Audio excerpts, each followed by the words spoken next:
we're up. Okay. So, Chris, explain to me last game. So Through the last eyes of time, wait, get a bit of a spin through the eyes of Grim. And what happened last game? through the eyes of Graham. Okay. Grab me. So Graham woke up and he headed off to some place where there were all these people training. He's still not really sure what exactly they were doing, but they appeared to be, martial, not using very many weapons.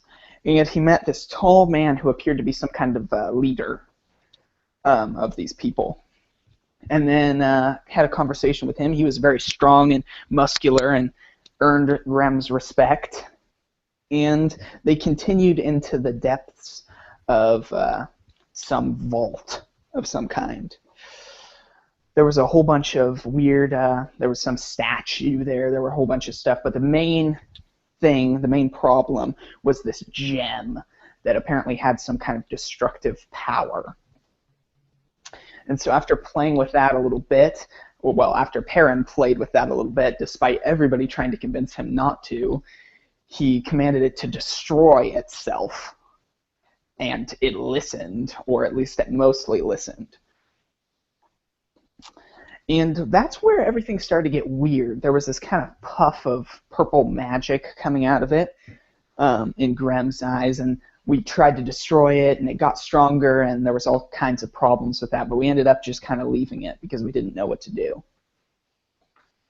And then we got back, we talked to Master Secren for a little while, we had some drinks, a whole bunch of fun, talking to the bardmaids and stuff, and that's when things really started to get weird, because when Graham tried to talk to Perrin, all of a sudden he was talking about getting his familiar out, and an imp showed up. This little devilish thing that seemed to be under his command in some way.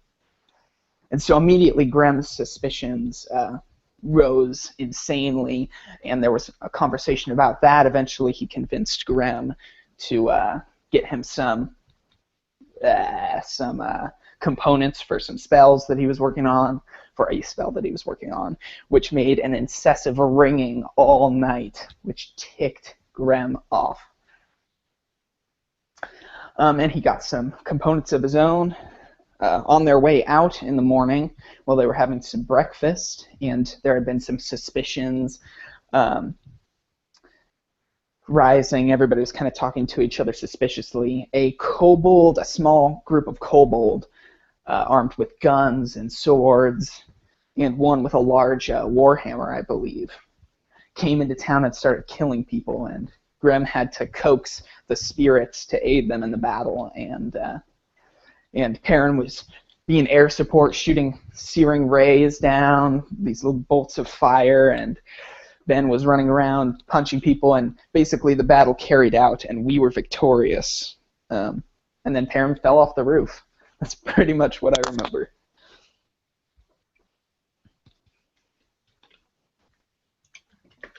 That was spot on, wasn't it? Pretty much, yeah.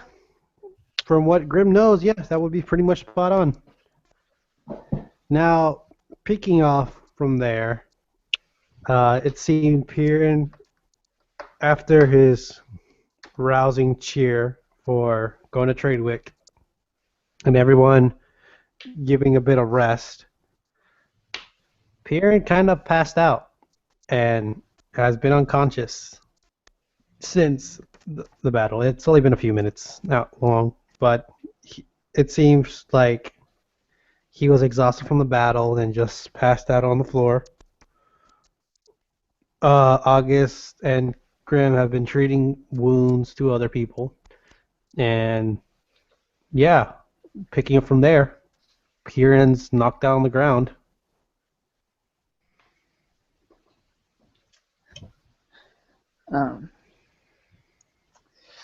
Well, Happy looks over to September, and Grim looks over to August and says, "Whoa, what do we do about him? He took a pretty bad fall, it looks like."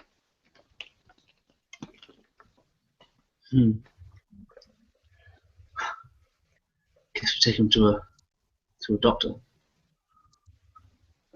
Take him to the temple. Perhaps. That might be a good idea. Let him rest. I have healed him up a little bit, but he appears to have more of a he appears to be more exhausted. And I pick up Perrin's body and sling him over my shoulder, and we start walking towards.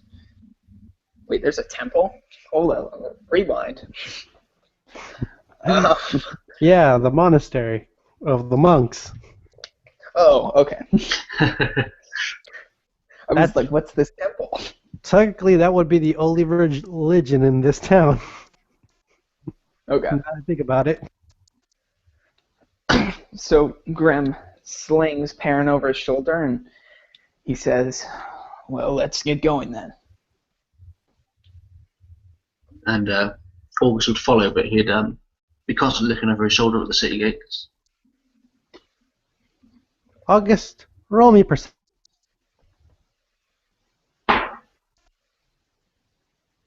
10. Which is really good, right? It's pretty good. You notice that a few of the guards have picked up some of the injured and are bringing them to like the medical center in the town guard's office. They have established a little section for medical supplies because they can't always keep bringing injured to the temple monastery. And you see some guards looking over these of these dragon pistols, and you notice like one of them pockets it, and that's about it. That's all you know. That's all you would see. Okay, and I would, I'd lead the way to the monastery. So coming to the monastery, both of you roll me perception check. Not a high one. 18. 12.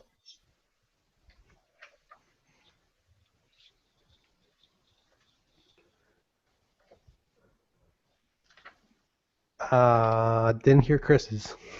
Oh, 18. Ah, okay. Sorry, didn't hear you. What August would see is there actually is some kobolds near the monastery as well. They've been killed off, and you see like monks standing outside the monastery. You see Master Sigrid surveying the area. Seems to be like looking for any movement. What Grim would see is that these kobolds seem to have charged from the side, like where you guys faced off the front of the town and defended that. These guys came from both sides and attacked the military areas. And for some reason, there's a lot of kobolds here now. Like, Grim hasn't been here long, but he would start suspecting that is kobolds being a natural problem in this area? And yeah, go ahead. Grim looks over to August and says, "Are you at war with the dragon people?"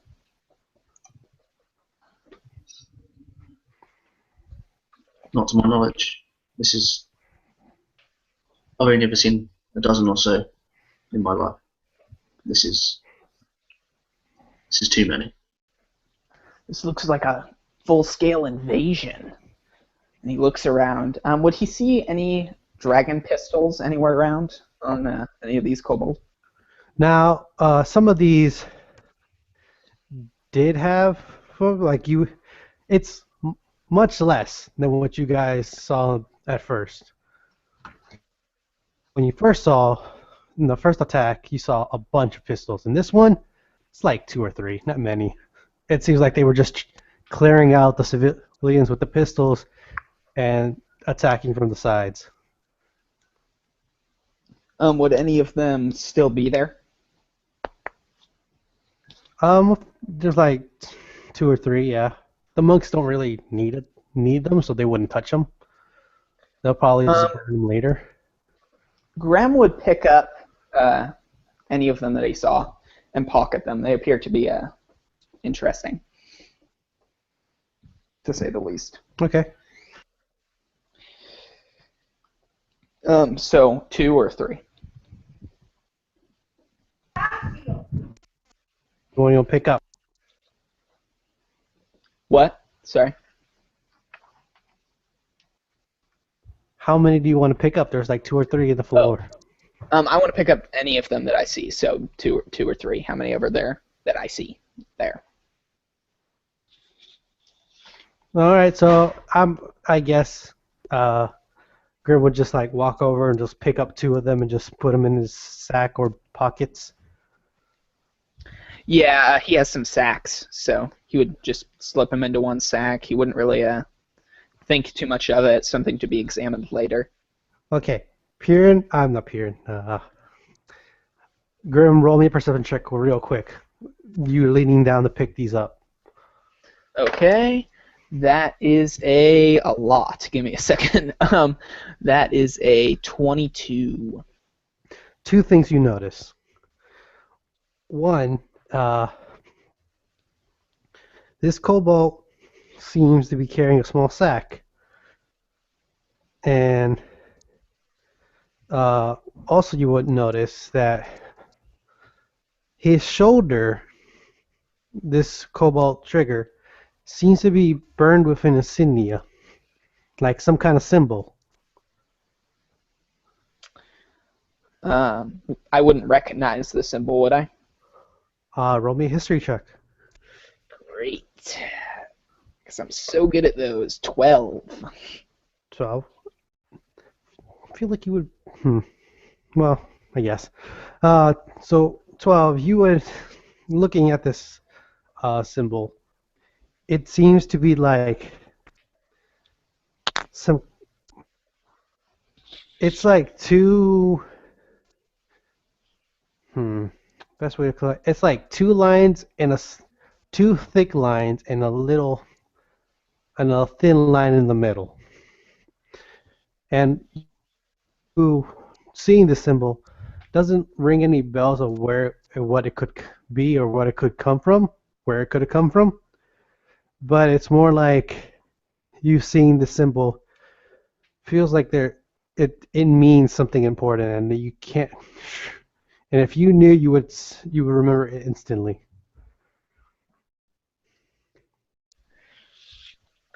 He stares down at the symbol and he thinks about ripping the kobold's arm off and taking it with him, along with the shoulder. And then he looks what's in the sack. Inside the sack, there's 50 gold. Ah. And that's it, yeah, just 50 gold. Yep, 50 gold. Okay. Yeah, Grim's gonna try to just kind of take the kobold's shoulder off. All right. What weapons do you have? That could make this easier for you. I'm sorry, what? What kind of weapons do you have? This could make it easier for you. He has a great sword. Oh, that'll make it totally easier. All right, roll me athletics. Athletics. Oh boy, 19. Okay, that's high enough. I was gonna tell you, or to remove it like a surgeon roll medicine, but you rolled 19 is pretty good. You line it up and just hack right into the shoulder of this kobold. August, you just saw Grim just rifle through this kobold's body, then stand up and just hack its arm off. All the while carrying Piran over his shoulder. So. I think usually August would be a little distressed at seeing that, but considering his hometown is being overrun by kobolds, probably wouldn't even register too much, and he would call out to Seagrin. Is there any kobolds still left alive, or is it just sort of dead? No, They were. they're mostly all dead. They were dispatched. You would see some of them burned, and you could piece together that's probably from the Burning Hands monks. The, Huh? so, so next to Sigrun, you would see Arona with her crossbow out, and Master Sigrun just gives you a nod as he watches you climb up the steps to see him. And I would march up the steps, and I would just nod my head at both of them. And I would say, Master Sigrun, uh, the dragonlings, they were at the city gate as well. Where did they come Yeah. from? So he's like stroking his chin, like, I'm not sure. They were. This is the most we've seen in a long time. Sure, we've seen like packs of them, few, but this is an attack. Whatever, whatever's happening, this can't be good. You said you faced some in front. How was anyone hurt? How many were injured? Say, They were. like he says this as he sees Grim walking up the steps with Piran on his back. I would say, I would notice that he'd notice, and I'd turn around and look at Piran and Grim. Grim's not looking too good. There are dozens of uh, city guard and townsfolk dead. But I think we've got most of them, most of the kobolds, before they could do any real damage. Well, I'm glad you were there to dispatch them. I don't know what would have happened if you weren't there to actually help the guards out. We would have probably lost more than we hoped for. Yeah, they would have cleared out a lot of citizens too. Luckily, the guards bought most of the citizens quite a bit of time. There was also this large kobold. I mean, not as big as like you or me, but definitely large by kobold standards. And he carried this war hammer. He was definitely an interesting specimen. Oh, Kobold carrying a warhammer. Sounds. Yeah, that would speak. He would have to be huge to do that. Did he say anything? Was he a dragonborn? I don't think so, but I do not have much knowledge on the dragon people. Do I recognise him as a lizard man? Uh, the lizard folk that you fought before were actually large lizards. So they were green. These are red. They don't Okay. really look the same. These look like shriveled up dragons. People, like Sure. if you haven't met a dragonborn yet, but you would know at least seeing dragonborns pass through here. They're pretty big, huge, muscular people, and these would look like their kids, but they're half their kids' literal strength. Like if dragonborns haven't been fed for years, and we're like little snapping turtles, like snapping. Yeah, kobolds are kind of puny compared to anything else. Graham would give Master Secrin the kobold arm with the shoulder and kind of handing it to him, and he says, "Does this symbol look familiar to you?" Master Seeker will take it, and Still like bleeding off of the part I ripped it off. okay. So Master Seeker will get a vague familiarity off this shoulder. Looking down at it, you look at it, then over at both of you, like, I feel like if I've seen it it would make more sense to me, but I feel like this is like the arcane symbol for like, well, not arcane symbol, like the elven symbol for uh splitting, I think. Did you say splitting? Splitting, yes, like cutting something in two. Hmm. That's very strange. And he thinks for a second and he says, "Oh." And he puts the arm down and he takes his great sword out and he tries to split it, the symbol. Roll me, not a strength check, not an athletics check. Attack roll? I guess an attack roll would have to be it, right? Yeah, 23. for best accuracy.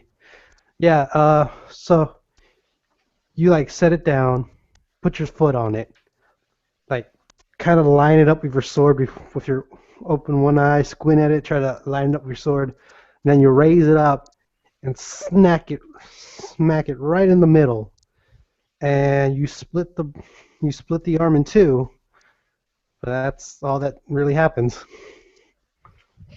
He has a kind of disappointed look on his face and he says, "Ah, that's too bad."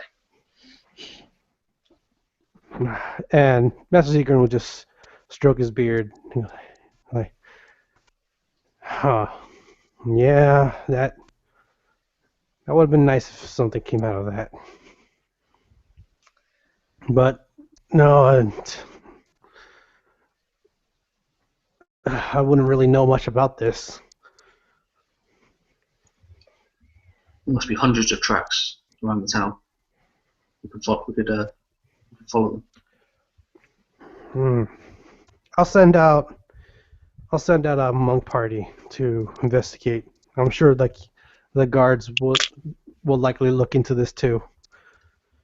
But you both said that you needed to rest and then go investigate about this darkness is coming, right? If you can do that, I would greatly appreciate it. But if you want to look into this too, whatever it is you both decide, it's up to you. Deal with the problem at its root. Well, I guess we don't know where it's coming from. This isn't the first attack we have tracked these down before. They kind of end up disappearing after a while. Do you have any idea where they would be getting these? And he takes out one of the dragon pistols. Now he looks at this and he's never actually seen this before, especially with a 2. So he looking at this would be like expecting it for the first time close up, and he's like, "No, I'm not really sure what this is exactly." He says it's some kind of wand of some kind of magical item. Anyway, when you do something, I think pull this trigger, it kills people. It's like it's probably some kind of necromancy or something. I'm not sure. Yeah, were the kobolds carrying these? Yes. I'm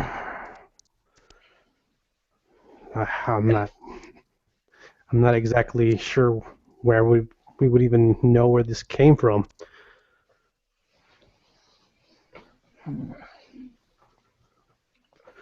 That is too bad. I was hoping you might have some idea of who would be supplying the kobold with this, or if they would somehow be making it on their own. Some kind of magically inclined kobold. Not exactly sure. And he just hands it back to you. She's like, whatever it is, if you better it to be in someone I can trust's hands than their hands. I'm sure they don't have that many supply of them.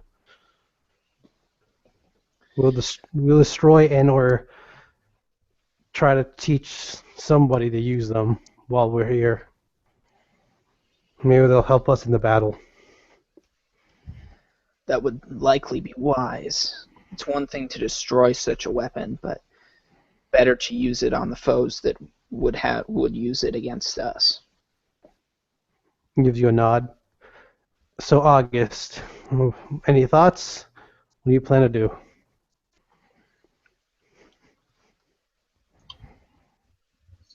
And August looks at Piran. Plan on getting our friend fit and healthy so we can take us to see his friends who apparently may know something about this that can take us closer to Blip Blip. Blip. Don't laugh, it's your name. Hey man, I can laugh because it is my name.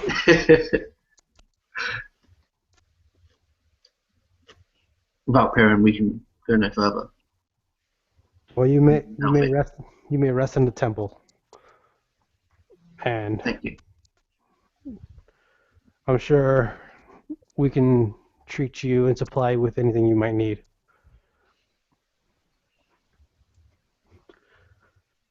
And August bows and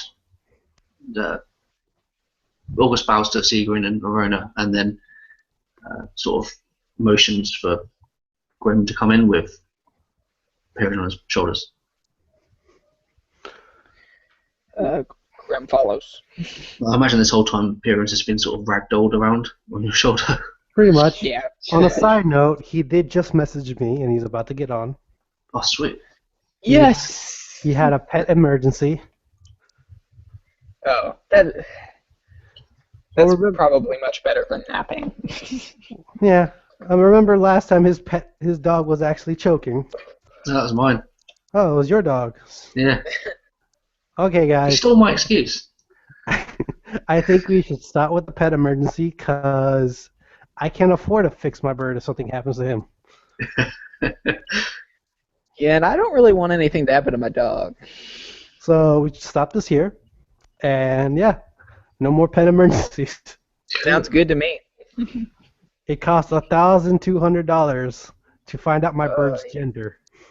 I don't want to know how much it is to fix any problems he may have. To find out what, sorry?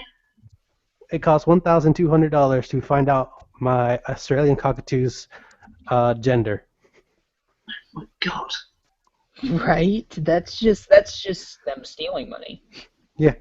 So I'm just gonna assume he's a boy, and his name's Yeah. Tony. So Yeah, what does it matter? Right? Holy shit. yeah, it's not something I want to find out. Anyways, go ahead. Would Graham have found any bullets with the dragon pistols? He wouldn't know what they were, but Yes and no. okay. They would be. Some would say that the coin purse you found would be its ammunition. Oh. So this thing fires coins? Some would say. No, I'm joking. How long is it going to take? Okay. I'm joking. I don't want you to just like You dump had me your going money. there. No, there is a gun like that, but not this gun. I would have just sold the gun, so I'm not. All right. Graham doesn't need a ranged weapon that bad. You roll an Arcana check. Oh, so they are magical. I didn't actually think they were magical. Oh man, that is a natural 20, so a 20. All right. From this Arcana check, you could even feel the maker of these things. No. Like you would, from this Arcana check, you recognize that these they fire. They're like charges on a wand, and you basically it fires little fireballs from its dragon mouth, like like bullet-shaped drag fires, and it hits.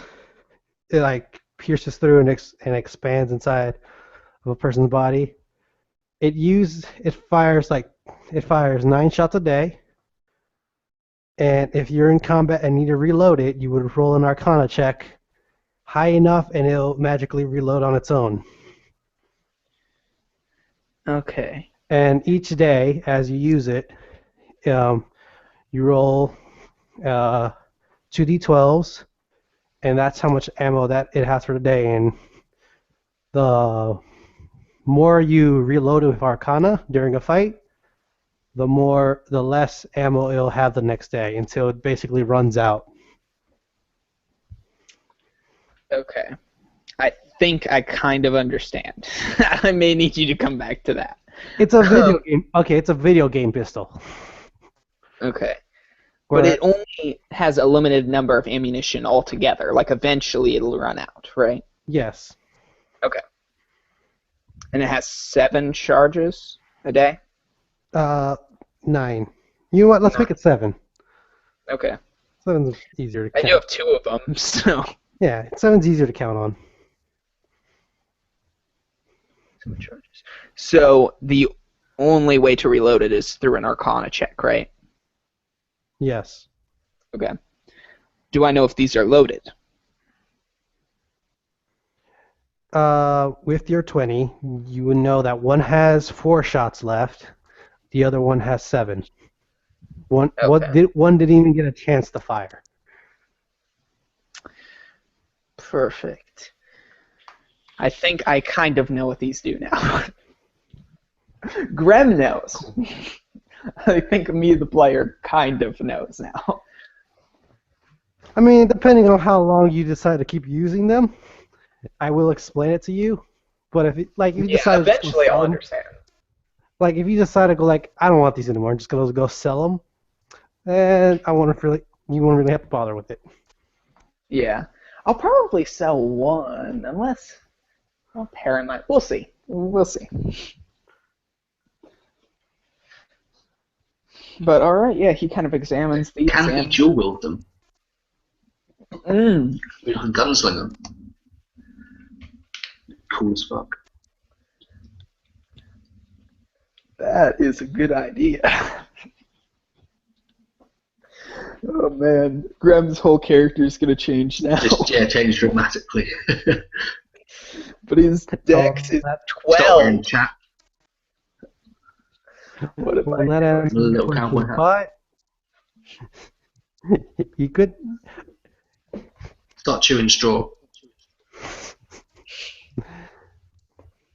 I mean, a cowboy named Grem. I would feel like that seems like reasonable, something you would encounter in the world. Sounds cool. Yeah. Yay! Dan! A large Goliath cowboy. Yeah. You know pretty what? much. If you do this, I would think, you know what? It would be pretty cool if you do. We'll have to see. Well, And you're muted. I just didn't want to interrupt what Goliath Cowboy was doing, apparently. yeah, Goliath Cowboy. So Piran would still be unconscious on Grim's back. So if Piran just would like to wake up, that would be fine. If No, not, I'll play this cushion in a I'll play this session in a coma. if you would like to wake up like the next day, that would be okay too. Because we're about to like the day either way. All right, I'll do that. All right. So is there anything else you guys would like to do before you go to sleep? Basically, and get your rest. Ooh. Oh, this is actually okay. So, Grem takes out his gem, or not his gem, his finely engraved sticks that he bought the other day, and he starts kind of tapping them together, kind of drumming them on things, and appears to kind of meditate close to Perrin's body. And he gets to ask the DM if it would be good and bad, or neither, for him to shoot Perrin in the head with one of these dragon pistols. Playing off of him apparently starting to become demonic. Now, do I have to answer this question based on Grimm's thoughts, or No, based on the overall scale, based on what you think, basically. Let me see. I wouldn't. Yeah. I wouldn't go off of what I think. Well, You're gonna have to give me a little bit more context. I receive an omen from an otherworldly entity about the Alright, results of a specific course of action. Okay, the specific course of action would be what? Him touching the gem? No, I'm asking if it would turn out good, bad, whatever, any of those, if I shot him in the head. Hold on. I am going based off what I know is coming. It would Just be... we're not actually going to shoot him in the head either way.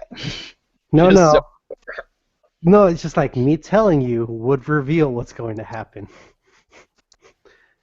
It would be bad if you shot him in the head. Perfect. That is exactly what I wanted to hear. I wasn't going to shoot him either way, but I think Grem's basically going to just take this and basically say, okay, he's not evil. and or at least not What you super would evil. get off this omen is that there's an important part that Piran needs to play. Perfect. So yeah, Grem's going to shrug after that, put his sticks away, and go to bed. Piran was probably never going to wake up. He was just going to get popped in the head. I wasn't actually going to shoot him either way. He's going to come out of the room and like look at August like, I don't know, his head just exploded. It was weird. I was looking at his head, and all of a sudden, pop. It think was it's master- crazy, man. I was tapping a drum and then it just blew up. It was weird.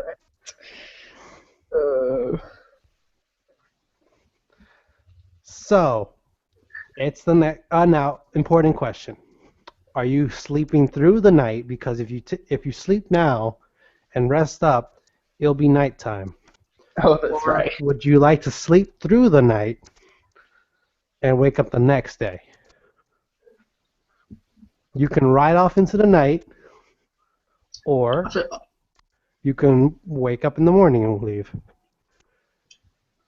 August would want to leave as soon as possible, so that would be as soon as Piran was awake and able to leave. So that would be his stance.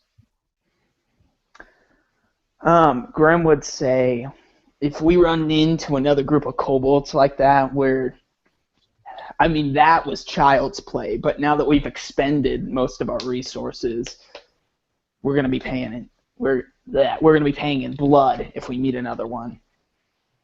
I won't stop us from leaving, but I do think it would be much more wise to spend the day in this town if we can force ourselves to get some sleep.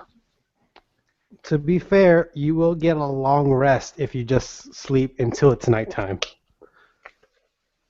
It will just be nighttime. Yeah, that's what he's suggesting, basically. Whatever you... Piran can also weigh on this if he likes. Well, Piran, but Dan could weigh on this. So I'm thinking like as soon as Dan can wake up whenever he wants, to leave. So we'd all get our rest if we sort of slept for 6 hours, then we'd still get our rest. But Yeah, I say the rest thing and then leave. If you don't mind me, out of character, where exactly are we? Cassell, still. Okay. It's literally after the battle happened. You Okay. said, woo, let's go to Tradewick, and then passed out from exhaustion. and the kobolds had made it over a wall or something and were attacking the monastery as well. So they came from like more than one side. They didn't just come through the gates. Thank you. Just to catch you up, basically. Also, we all agree no more pet emergencies, cause I don't want the next one to be my bird. So we should just stop that. Cause first one was Ben, now it's Dan. Don't want the next one to be me. That's all. Well, my pet emergency wasn't like I don't know what I don't quite remember what happened to Ben, but mine just got out and like ran past our fence, and that was like a good 10 minutes of chasing. I mean, if my bird gets out, we live next to a highway, so Yeah, so do I. so yeah, my bird would just fly into the street and die. So let's not do that. Either any emergency, don't want that. Glad we all agree. No more emergencies. So what I'm gathering is I guess the vote is left to Piran. Would he want to stay the night and leave in the morning, or wake up and leave as soon as possible? I'm gonna wake up and leave. Okay. So, Piran would wake up around 5 in the afternoon. It would still be in the middle of your rest. There's 2 hours left before nighttime. So, is there anything Piran would like to do before we just skip to those 2 hours?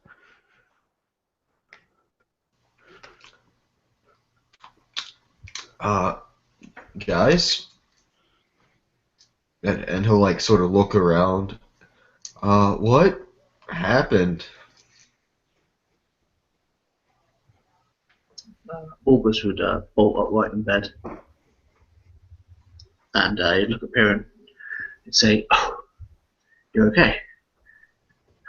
Yeah. He took a pretty hard fall out of that window.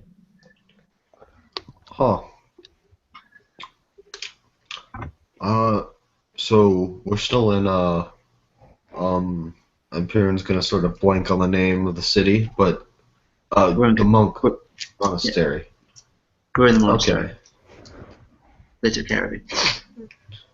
All I right. think you just needed to sleep, to be fair. So when do we leave? And I would look over at Grim, who I think would be snoring. Oh, snoring loud. Yeah. And I look at Piran and say, "I'm not waking him up." And sort of smile. Ah. Very well then. I think I'm gonna go stretch my legs a bit, and he'll go outside and just sort of walk around. Killing kobolds. Death. Ripped his arm off. Symbol. And he's talking in his sleep, just about basically everything that happened today.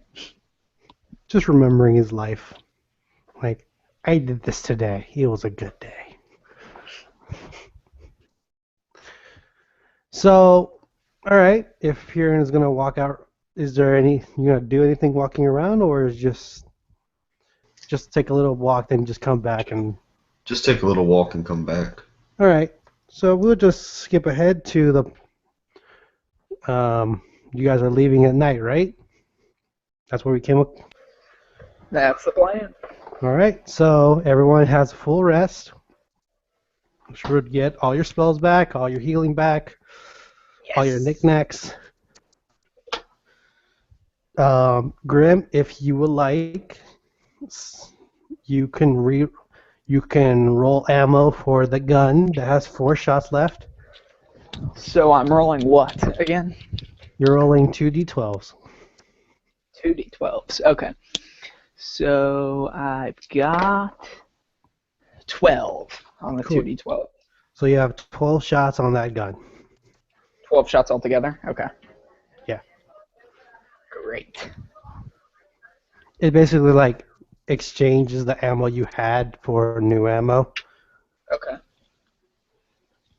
And yeah, pretty much during Piern's walk before, and if you guys August just got up and walked around for a bit to think. Guards have gathered up the cobalt bodies, set them on fire in the back, and started gathering up their weapons and seeing what's useful and what's not. And then at night, you would see, as you're heading out of the monastery, kobolds, well, the pistols equipped it on some of the guards, and some of them are setting up some kind of target practice for tomorrow. Let me add that to a note for something.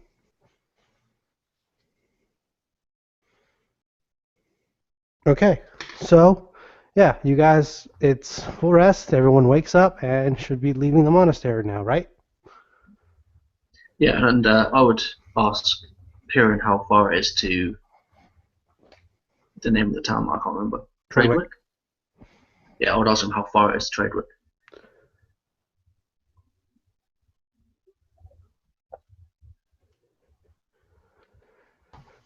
Would Piran know, considering he's never been in this part of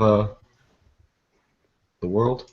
Well, his best guess, like from all the walking he's doing and all the traveling around the few days, he would know that it would, best guess, 5 to 6 days from Cassell to Tradewick.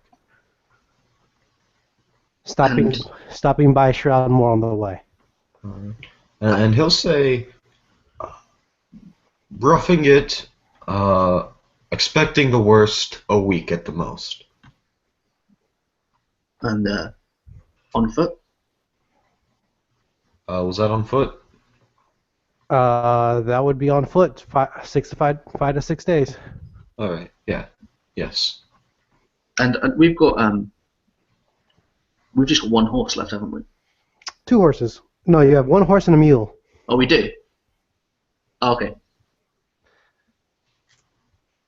The other one that doesn't have a horse is Grim. Yeah, so at some point I imagine that we get our mule and our horse and then probably realise that Grim hasn't got a horse. You know, borrow a wagon from the city. I can't imagine, like, hold one back from us.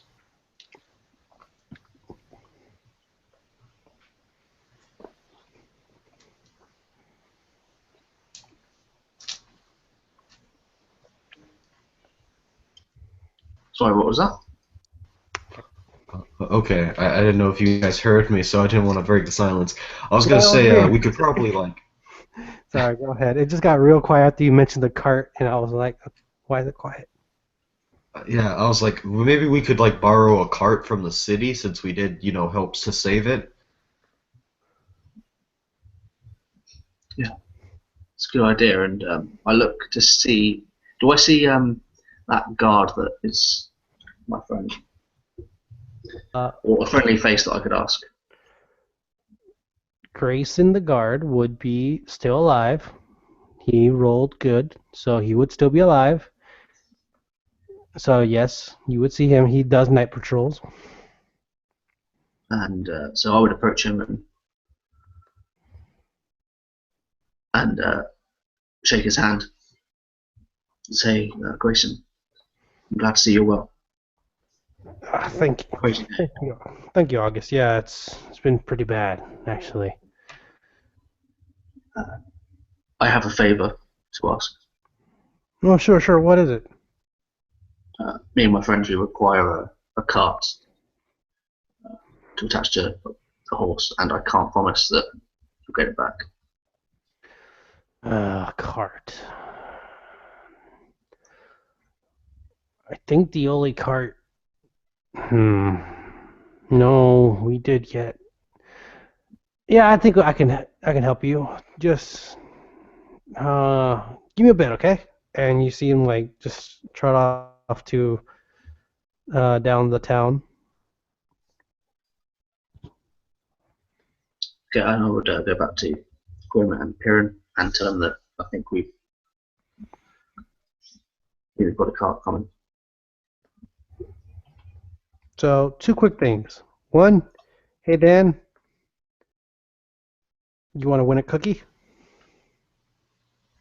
Sure, is that the pronunciation thing? Yes, or this. Okay.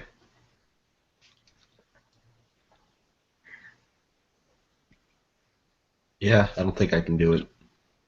Give me your best shot. I'd rather not. Everyone else has. But you're Sahwigan. And we all get points of inspiration for trying.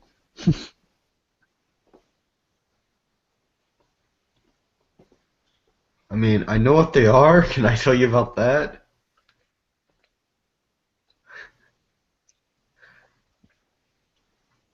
Aren't they those things from like Final Fantasy? I really don't know. I don't know if they're anything different in D&D, but they're like shark people in Pathfinder. I'm Oh, I get it now. I'm 100% sure none of you have heard what I said since my mic pulled out a while ago. Yeah, that's probably a good guess. Yep. So, what was the last thing you heard me say? Give it your best shot. Okay. I said ow like 3 times. Then I said don't worry about it because no one else could get it. And after that I said Arona has caught up to the rest of the group at night. First off, she apologizes for not being able to come with you guys. She was trying to catch up with you, like try to find you in the monastery, but heard that you guys left. Arona would hand August her screaming purse. August, I took out some money if you don't mind, but I think you guys could use this on the road more than I could use it here. I don't really need that much money. It's your money, Lorena. You should take it. No, it's mostly our money, but I feel you guys would have better luck out there if you had some more money on hand. Just take it. It's fine. And yeah, I will take it graciously. Thank you, Lorena. She's just like looking at the ground a bit. Do you guys need a horse too, or no? And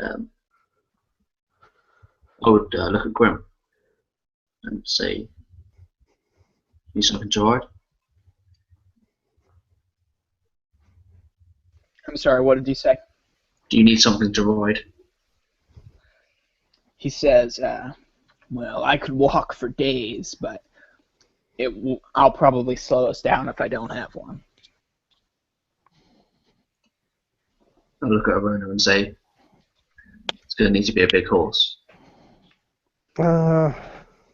Sebastian isn't that great, isn't that big. But if you can use him, that would be great. Oh, I named the horse Sebastian.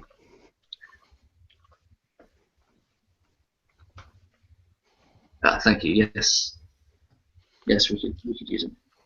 Oh, and she kind of pulls on your shirt a bit, like, can I talk to you for a bit? Privately, please, if you don't mind. Of course. And I walk off. So, she pulls you like to the side of the guard building. I haven't heard back from Sanders in a while. I thought she was going to keep in touch with us. I know you're very busy, but if you find out anything, can you please send word? I just want to know if she's okay. It's all. I'm sure she's okay. Verona. Sana is a strong girl, strong woman. But if I hear of her, then I will send a word. Right. Right. Also, and she pulls out this small bag from her pocket. I also want you to have this. I found it off the wizard a long time ago, and I felt like it helped protect me a bit. But if I feel like you should have it.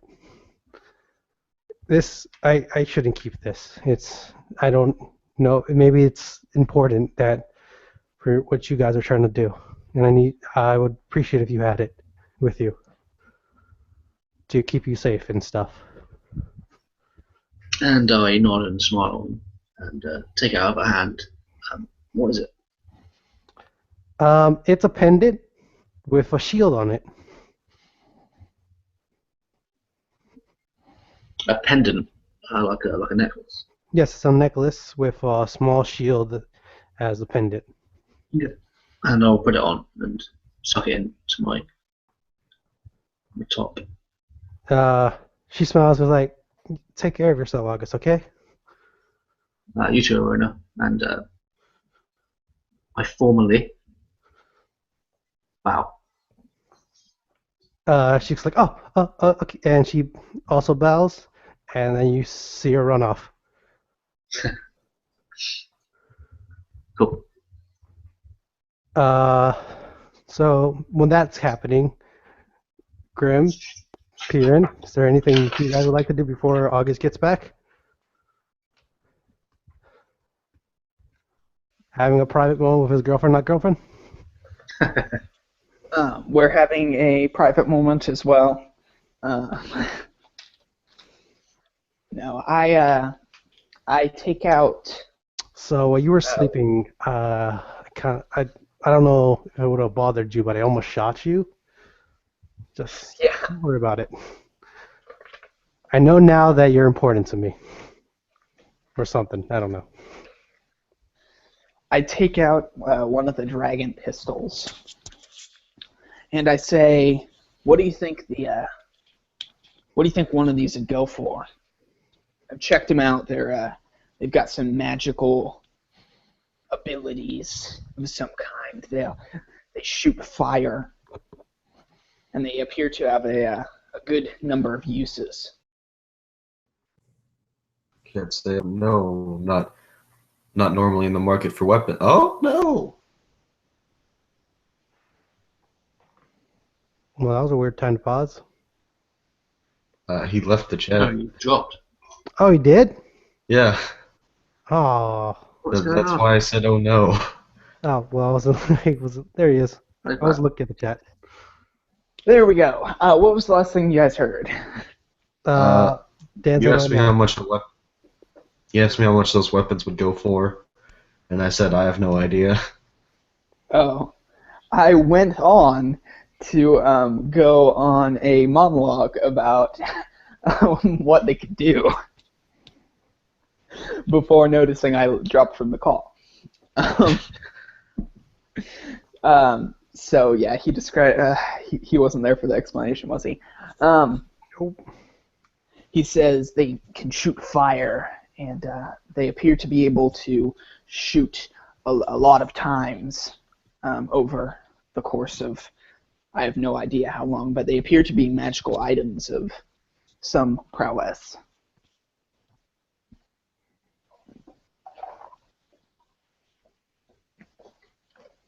And if he still wouldn't have any guess at the value, he would pretty much just kind of drop off there, not say too much else.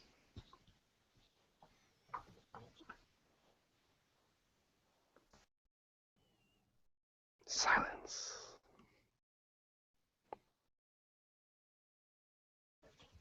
I think that means our private scene is over. Okay. Does like who brings the horse and cart? Well, All right. Ah, shit. I was supposed Also, to. how cool is this shield pendant? Well, think of a silver necklace with a. Plus 3 AC. Oh, I'm not gonna tell you what it does because Arona never got to do what it does. Plus 20 to AC. So Yeah. Arona actually never got to figure out what it does either. So I can't really. It probably casts the shield spell. It's probably something simple like that. That's pretty cool. Um, sorry, I was trying to figure out. It's like, Arona was supposed to say that, hey, just go pick up my horse if you want it, but she didn't. Can I imagine that it sort of just trots down, Yeah, like out of a side alley, it just trots down to us. it just like drops to you with Grayson holding its leash while also calling you guys over, like, hey, I got your cart. Also, did you want this horse? And she's holding Sebastian.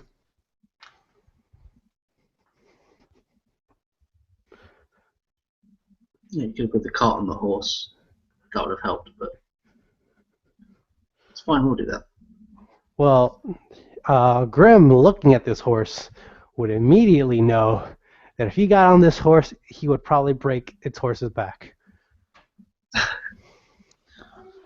Graham looks at the horse and says, Not only would I crush this thing just thinking about riding it, I have also never been on a horse. That's why I suggested the wagon idea. And I think that is a pretty good idea. So, well, two things. One, I don't know if Piran said anything about the gun, because he never replied. It was just quiet. Oh, I Yeah. just said I had no idea what it was worth. Okay. I never heard it. And then secondly, this cart is just a simple wooden cart. There is one barrel in the back that's fairly empty. It has some like old ale on it. Pretty much empty. yeah, ale. I could probably drink the whole barrel and nothing. Well, I mean, if you want to try it, go for it. But yeah, it's a fairly old cart. It looks like it was made for like trading goods, but they just retired this cart. It's still fine. It still works. It's just it won't take a beating well. Right, so So Grim say gets like, in the cart, sorry. and I was gonna say Grim gets in the cart, and the two horses pull. What about your mule?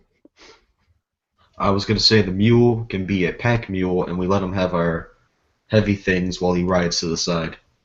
Oh yeah, that's cool. Okay. Yeah. So take about an hour doing all that. Yeah, it would be now 8:30ish at night on the last day of in June, Vice June. And I'm guessing you guys are going to head out. Is there anything else you guys would like to do before you leave this town? I tell Grim to hold on tight. Hold on tight. And we walk. We trot slowly. Graham stops by the inn, Right. and he walks in and he says, "Could I buy one of your mugs? Large mug." Dustin walks over like, yeah, sure. Do you need it for something important, or you just want to have it? Not really important. Just doesn't feel right drinking ale out of a water skin. Ah, uh, yeah. So he calls out for Amanda, who brought you the mug that fits you last time.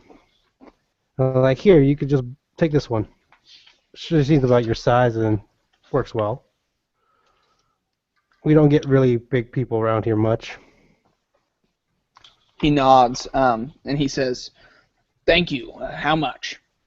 Um, 2 gold? He hands him 2 gold. You know, they're like, hey, oh, you guys have a safe trip, okay? And you have a safe sitting here doing your job. And he nods. Yeah.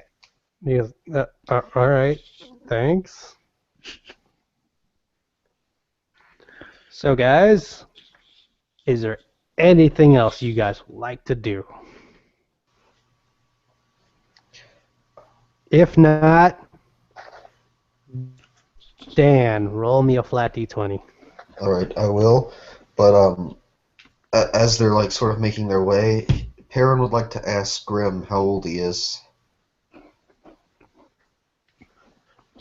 Graham. Peter, you just don't ask that, okay? It's weird. It's rude. Shoot, I had this written down.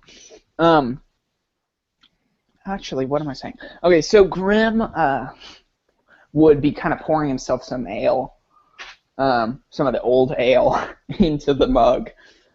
This is probably like poisonous at this point or something, but he doesn't know. And takes a drink of it, and then looks at him and he says, "It is too many moons to count at this point. I do not know. Maybe," and he thinks, and you can tell he's like trying to add up numbers and stuff, and he says, "Perhaps 300 moons?"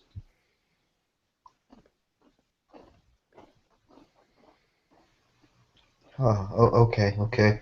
And then he'll sort of like, as much as he can, go over to August and you're 19, right? And August nods and yeah, roundabouts. Okay, not to say anything, but can you lie about your age when we're in Tradewick? Is that something that I just, can do? it's a personal thing. I don't want people to think I'm hanging around with people less than a tenth my age. And August would That screw August his was face funny. up a little bit and he'd say, "How old should I say I am?" I don't know, whatever works for humans. Oh, I don't think I can pass off for a 50-year-old man. Just say it's I like mean, mama do I look magic or 25? something. 25, yeah, sure. I can pull off 25 and I sort of touch my face, I don't know. Just puff out. He just stands on his tippy toes and puffs out his chest. Yeah. What's up? Just baby August face, does you know? not shave until he gets to, well, he doesn't shave for the whole journey. Good. Alright. And he ends up with 2 hairs on his chin.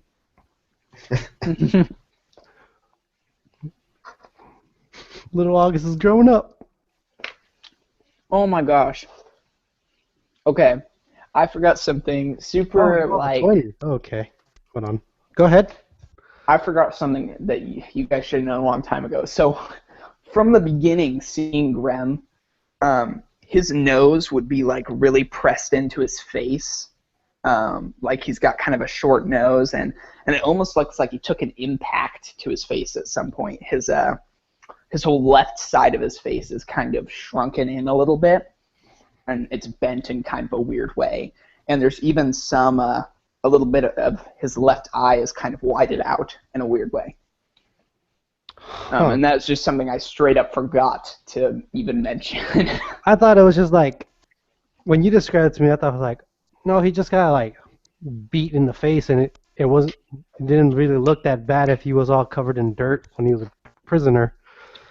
But yeah, you make it sound worse than it That was. makes Took a really, really bad hit. the uncomfortable eye contact even worse. Mm-hmm. Yeah. Yep. We stink eyeing you the whole time. Anyway, that's just something I forgot to mention that I figured I should mention now.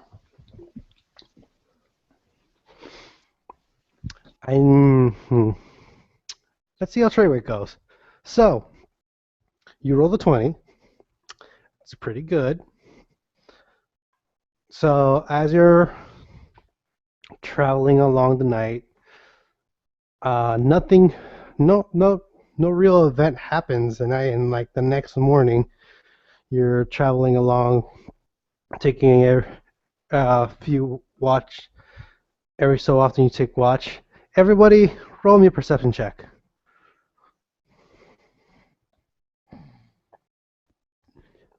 Unnatural 20. 17. 13.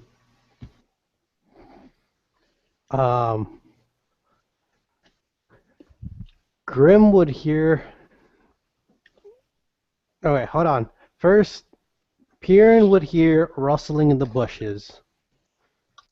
Well, rustling in the forest as they're walking by.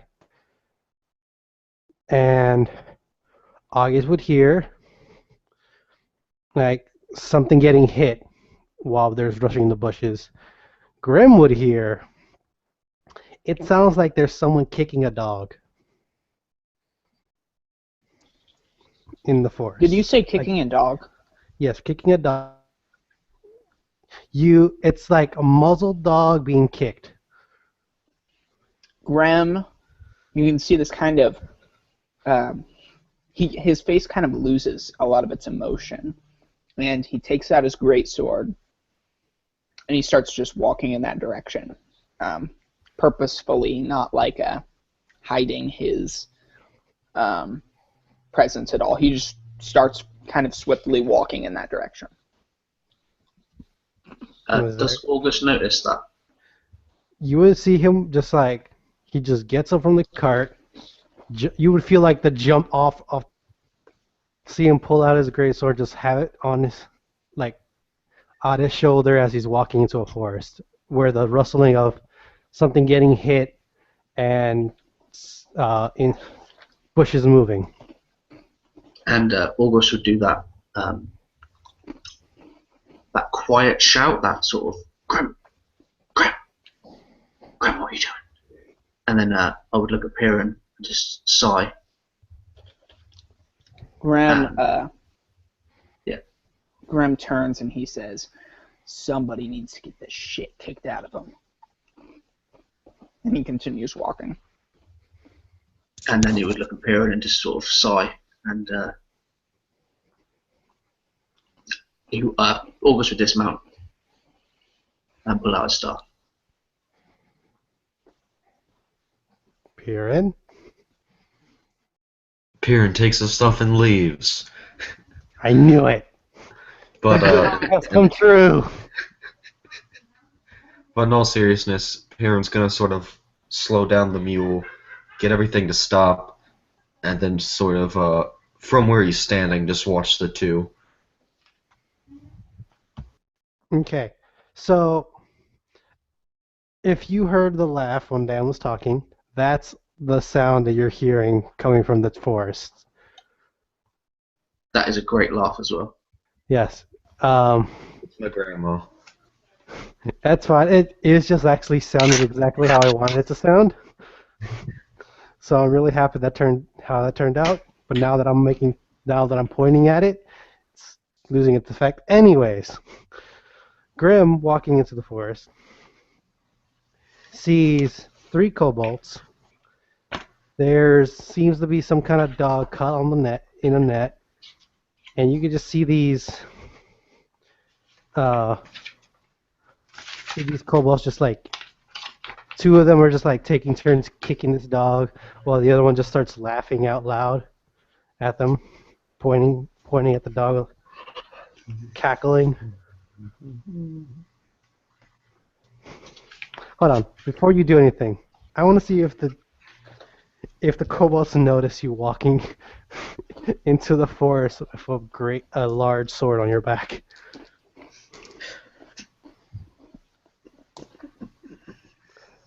All right. They are a little too busy with this dog to notice you coming. August will be trying to sort of in a friendly way, trying to pull you back. But Grim, we don't have time for this. And then Grim, we don't have time for this. And then when we got to the point where we could see what was happening, August would just look at Grim and just say, "Let's kick the fucking shit out of them." Graham looks to you and he says, "I'm keeping one of them alive." And he runs in there and tries to cleave one of them just right down the middle. Roll me an attack. That is a 21. All right. Roll No, me some sorry, damage. unnatural 20.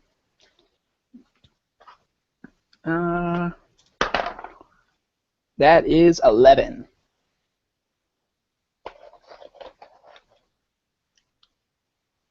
Sorry, I was trying to unmute myself, but my finger wouldn't press the button. This is a killing blow. So, what are you doing when you're coming out of the trees? And just tell me who it is you're attacking. So there's, I'm sorry, one of them kicking the dog. Kicking the dog, and one of them is Okay. just laughing at the whole situation. I'm cleaving the one that's laughing about it. Okay. Cleaving like straight through the middle, or Straight through the middle. I'm probably tearing through like lungs and stuff. all right. Oh. So Grim just walks out of the forest and just wham in the middle, cutting it in half, but not all the way through, and it just falls over, split in two. These kobolds. Wait. First off, August, is there something you would like to do before these kobolds make their move? Yeah, I would charge probably a couple of seconds behind Grim to the other kobold. And I would like to hit him with my quarterstaff. Okay. Roll me an attack. Okay, so we use obviously 2 attacks. One of them definitely misses, and the other one is a 27. That's it. Roll me damage. Oh, that's terrible. That's 4 damage, and then I'm going to use my bonus attack to attack. Natural 20. That's 8 damage. Now, are you hitting both of these? Because one of them would kill. Your bonus attack would kill one of these. The other one would just would hurt. I'd be it. fair, and I'll say that I used all the attacks on one. All right. He'll just like lay into this guy. All right. So this is a killing blow. Would you like to describe you coming out of the forest like this? Yeah, I think I would just charge behind Grim and break off from him. And I would take the quarterstaff like a baseball bat and just swing it at this guy's, the kobold's skull, and it would just cave it in. This would kill the kobold. It will topple over. The one kicking the dog from behind is just gonna like jump back like What are you doing here? And it's about to take off running. So so go ahead. Do I get like a chance to attack him, or an opportunity attack, or do I get some sort of... You wouldn't have a chance. Like the moment he saw he just like and just sees you both kill the 2 kobolds and just starts dashing away. So you could give chase. Or wait, if you still have any darts, you could also throw that. Yeah, that's what I wanted to do. Throw a dart. Okay. Um, that's the last cobalt that's here, isn't it? Yes. And I remember Grim saying he wanted to keep one of them alive, so I will throw a sleep dart at this guy. Okay. And I will miss All right. well, definitely. So 8. that's not Grim.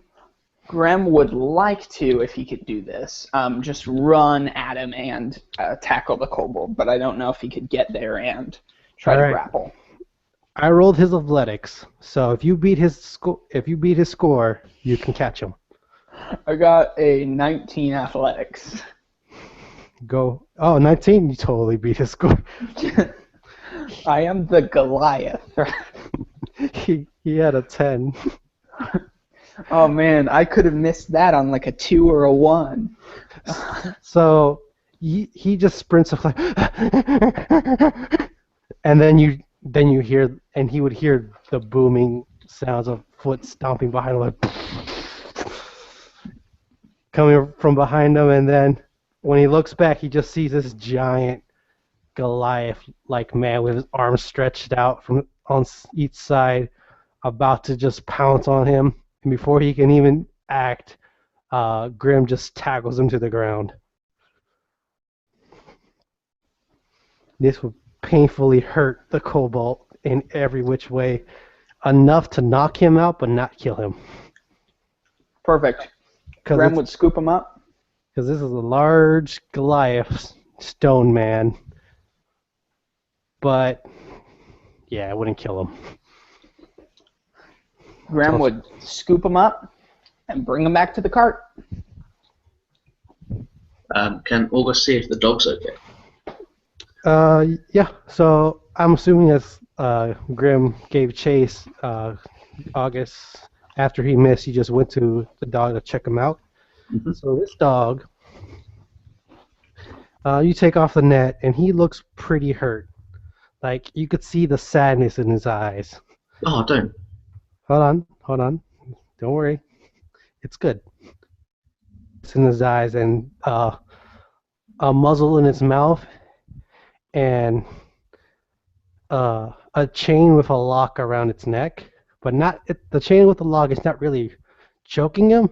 It's more like a weird collar for back then. But it's a muzzle in his eye, and it looks pretty beat up, but it's okay. I would like to pull some sort of like ration, some sort of meat out of my pack, and I'd like to take the muzzle off and feed the dog. The dog is kind of too weak to actually feed himself. In which case, I will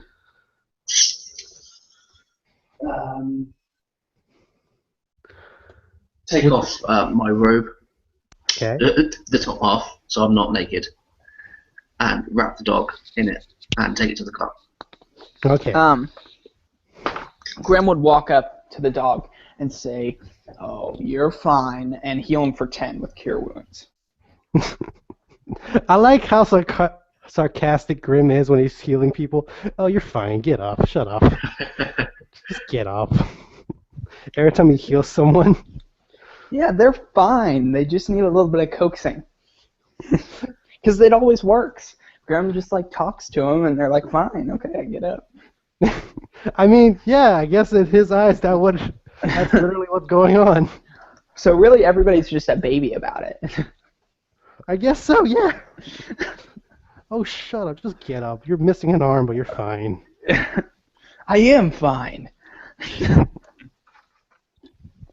So, Piran, you would hear one loud yelp coming from the direction they went, and then after a few minutes, you would see Grim walking back to the cart with a kobold, holding a kobold by its neck over his shoulder, and August with something wrapped around his robe walking to the cart. Perrin's gonna like obviously.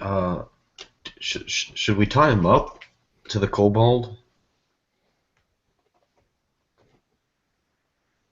Grem says, well, it's between that and breaking his arms and legs. And he thinks for a second. He says, it'd be more fun to break his arms and legs considering what he was doing to that dog, but... If we tie him up, we can always throw him off the cart when we're going speed. That's a good point. And he kind of smiles and he says, or we could feed it to the dog. And with that, Perrin's gonna get some rope from his adventurer's pack and start tying up the kobold. Okay. Roll me a flat d20 plus 5. All right. 10. 10? Okay, you do a decent enough job. I imagine he's not really used to like tying knots with rope. He knows how to tie a knot.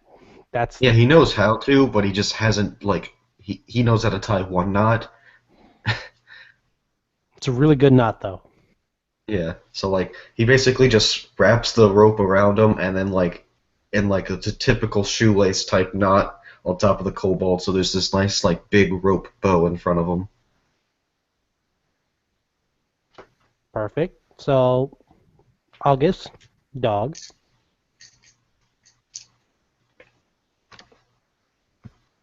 Pardon? I was trying to use that as an excuse to eat my chocolate. You can see how that worked out. So, August, you have a dog in your hands walking back to the cart. I'm assuming you placed him in the back with Graham, and you just sit up and like look at him. And I will announce his name is Squishy, and I shall call him Squishy. And he shall be mine. Be my Yeah. Squishy. No, I would put him in the back of the cart and throw like that ration that he didn't eat before, just like put it next to him if he wanted to eat, and just saddle up. I think. Okay. Go ahead. Placing the dog in the back of the cart, you would hear a loud squawk as my chicken in its cage tries to get away from the dog.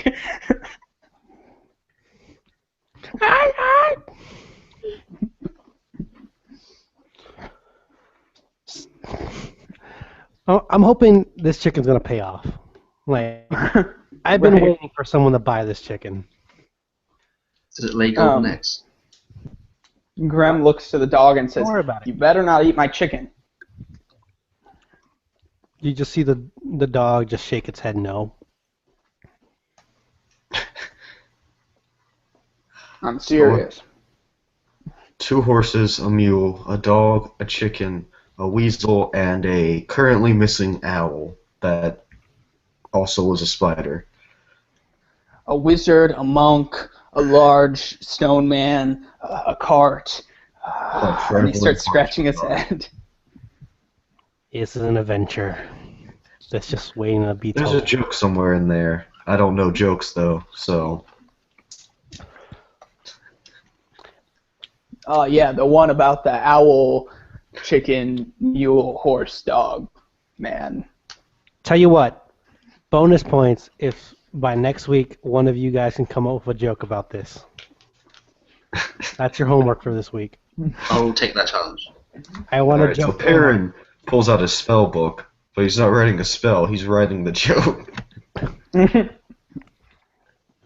Every once Points in a of while. inspiration. Mhm. Yeah, basically, what you guys are gonna get, or just a random sack of gold if someone can make a joke out of this. Anyways, so after that, it seems like a quiet road ahead. That would be it for the whole day.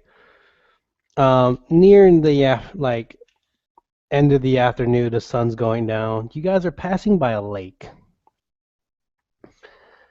Everybody, roll me a perception check. No! Hey, don't worry about it. Oh 19. man, I'm rolling. I'm on fire today. That's a 19. 12.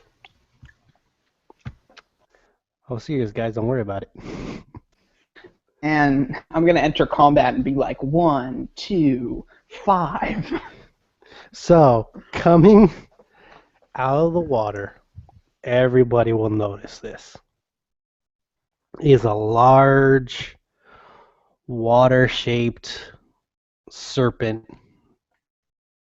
Just opens its mouth wide and just roars at all of you, but stays in the water and just glares at you. Doesn't move, doesn't do anything. It just comes out, goes like, and just stays in the water. It would look exactly like a water weird. Oh Is boy. this the same one that August has seen before? Yes, it's the same one that August has seen before in So this lake. I would stop my half of the cart, and the horses would probably rear back a little. And I'll say, it's okay, we've seen it before, we can go around it. I don't think you can leave the lake. I look over my shoulder at Grim and the dog and the chicken and Aaron. Joke. Come on, guys. I want a joke out of this. Graham would say, if you got 10 minutes on hand, I could tell you if it's a bad or good idea for us to attack it. He kind of scratches the back of his head. I could ask the dead people that are probably around here. They're spirits, anyway.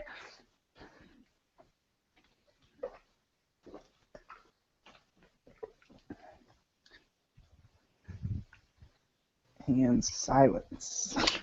I was going to say, going around doesn't sound like too much of an inconvenience, but the muted microphone got in the way. Ah, I love it when there's just a silent moment. We all just call it out. Graham says, "Suit yourself," and he just kind of ignores it. Okay, so you guys are going to walk around this lake, and the whole time you're noticing this watery serpent just eyeing you the whole time until you're out of range with the lake, and then you just see it sink down back into the water. The whole time we're going around it, I am talking to it. Just telling it stuff about the trip here, and how is he doing, and asking it questions, and I'm assuming it doesn't respond to any of this.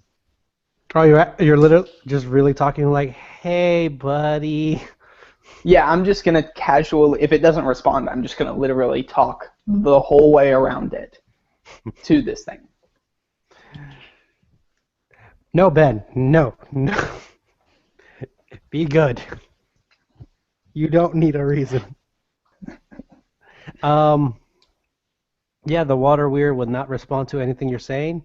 It's just eyeing you guys the whole time. Okay.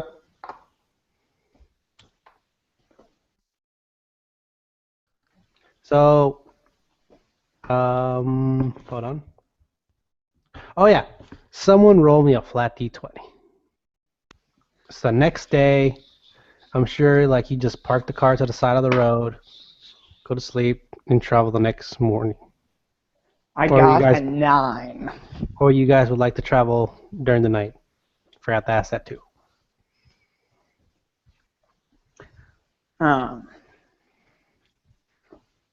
I think we might be like slowly changing our schedule back over the course of this trip. You know, sleeping one less hour, sleeping one more hour, or whatever to get our schedule back on track. But that's just something Rem might suggest in passing. Okay. So, To eventually travel during the day. what did you roll again? 9? 9. Let me look at the chart. Oh, man. Okay. So the next day is basically uneventful. Nothing really happens. Sigh. I'm waiting for Sharknado to come out here. Should have rolled Anyways, um, as you guys are walking past this forest that has this thin, well, August will recognize this forest of where the quickling attacks happened, and the smell of dead, the wet wet mud, the wet ground, and the low mist that was covering this forest seems to have gone these days since the quickling have been dispersed. Nothing's really happening in this forest anymore. It seemed to be coming back to life, is what August would be seeing as he's walking, riding by it. I'm assuming you guys are following the river to Shroudmoor, so that's how, I'm assuming you're passing the forest again. Is there anything you guys would like to do today before reaching Shroudmoor?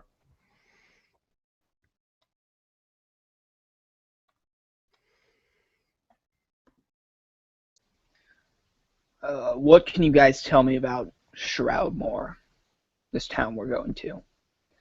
You would ask Perrin and August. Thank you, Chris. Does August know anything about Shroudmoor? You were just there the other time. That's you know, Master Hour lives there, the Rangers Guild, Ah, it's that place, Christ. where you met Piran.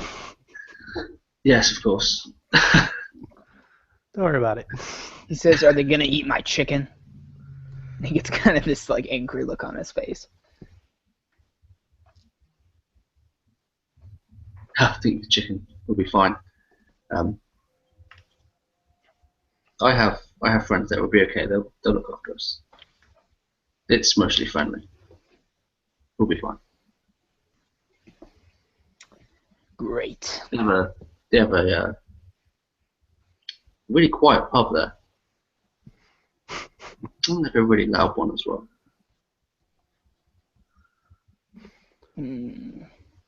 I could go for either. And he pours himself a little bit more of the ale. He says, "This stuff doesn't really do anything, but tastes decent."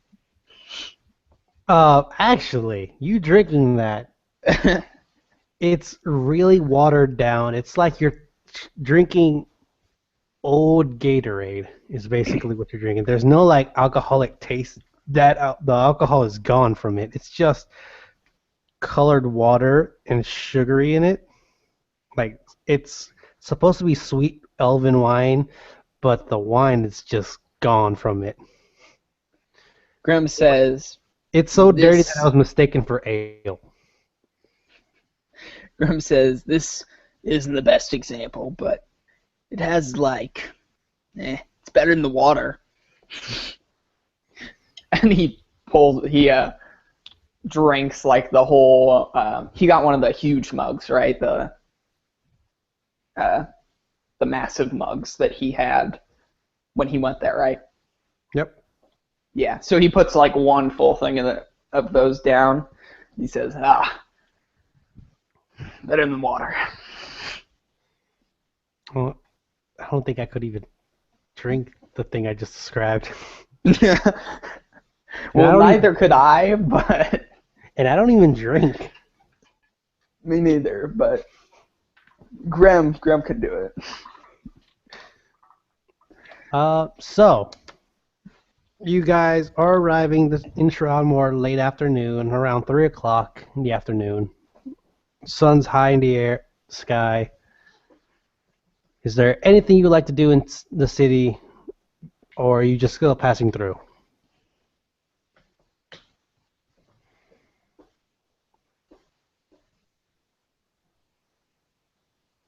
Silence. I think August probably just stock up on like travelling supplies. This is probably it is the furthest he's ever been. I mean, he's going to go even further in the next few days away from home. So he's going to need like food and water and things like that. He might even over prep. Like, might even overbuy. Okay. While that's going on, is there anything?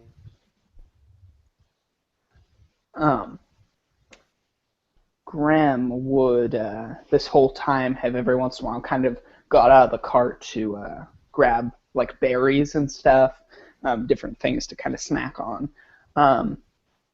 And when you were maybe about to kind of overbuy food, he says, I'll take care of most of the food. You don't need to worry about buying too much.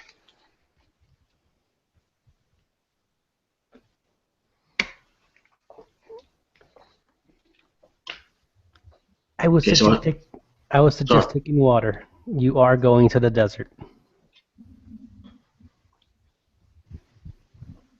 Graham Just- doesn't even know we're going to the desert. Yep, just throwing that out there. Trade wicks in the desert.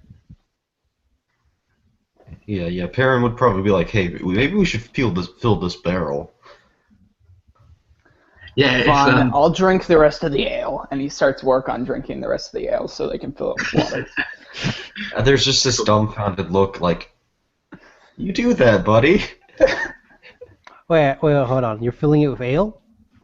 No, we're going to fill it with water, but he's going to finish all the ale in there. All right. Grim, roll me a Constitution check. Yeah, I was waiting for me to get, like, sick off this stuff. That is a... What is that? 15. 15. All right.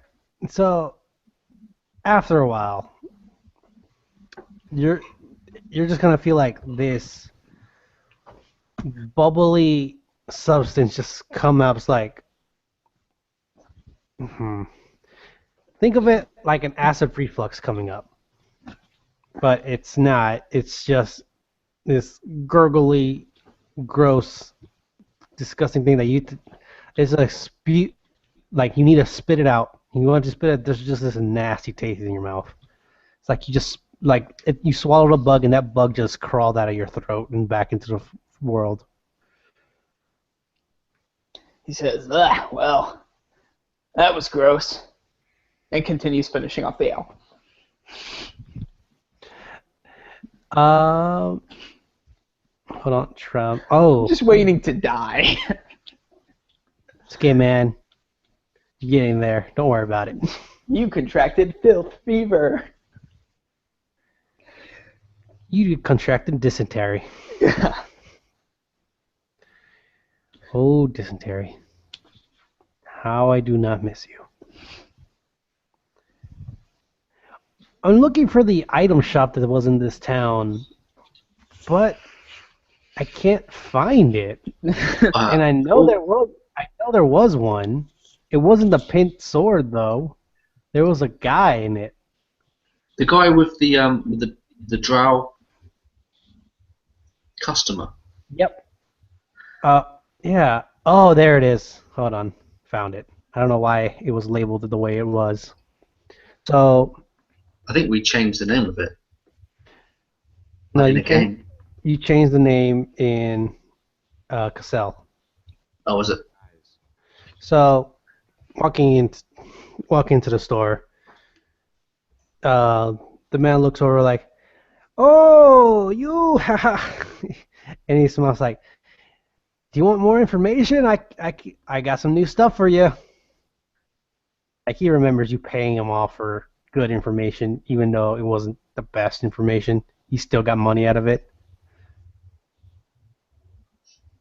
And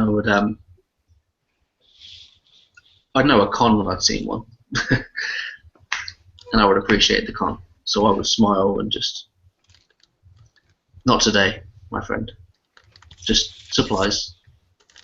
Ah, where are you heading off to? Tradewick, but that's none of your business. Oh. Well, how about you buy some stuff here before you go there? At the right price, of course. Well, you know what I'm selling. Potions, weapons, gear. What do you need? So yeah, I would get the like the rations, whatever we all needed to get there. The proper rations would cost you 5 gold. You're mostly buying water, skins. Uh-huh. August would need a like a shirt or something that he's obviously lost his to the dog. All right. So 8 gold.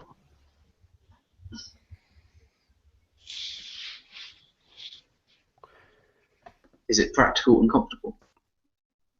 It's mostly like an adventure type shirt, just loose for the movement you need, and it keeps the sun off you. Basically, a common shirt. Yeah, cool. Yeah. I'd like to look at the darts. I know we had darts before. Yeah, and he takes out the box. I haven't been getting as much as before, but I still got a good few. He would still have some poison darts, and he would still have normal darts. I don't think he has any more sleeping or stun darts. Okay. That's weird. He should have had more. I guess. Well, I have been playing this place. I guess he just ran out. So I'll get 8 poison darts. Okay. Let's get me up to 10. So remember, they come in packs of 5. Oh, okay, so I'll just get like. I'll just get 5. 5 poison darts is 10 gold. Cool. Anything else I can think we might need? He has scrolls.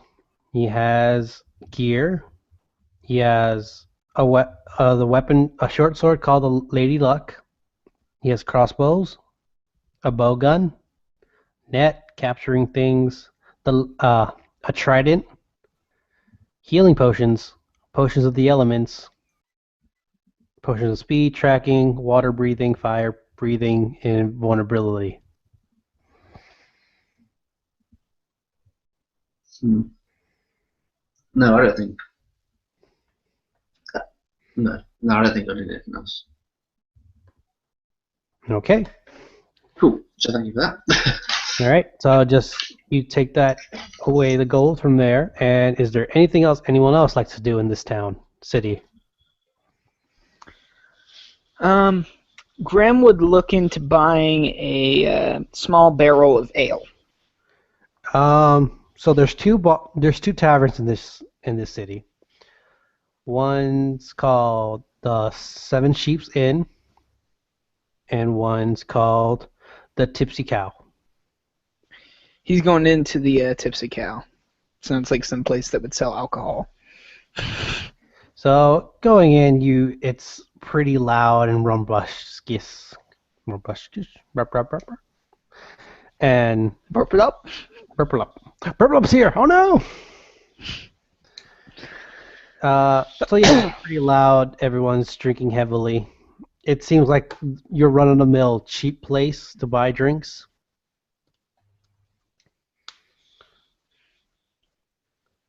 All right. He's going to walk in and look at the bartender and say, I'd appreciate a small barrel of ale. Bartender's gonna. Is a female dwarf, and she's gonna look at you like. She's gonna cock an eyebrow like, you're gonna buy one of my barrels of ale. That is the plan, yes.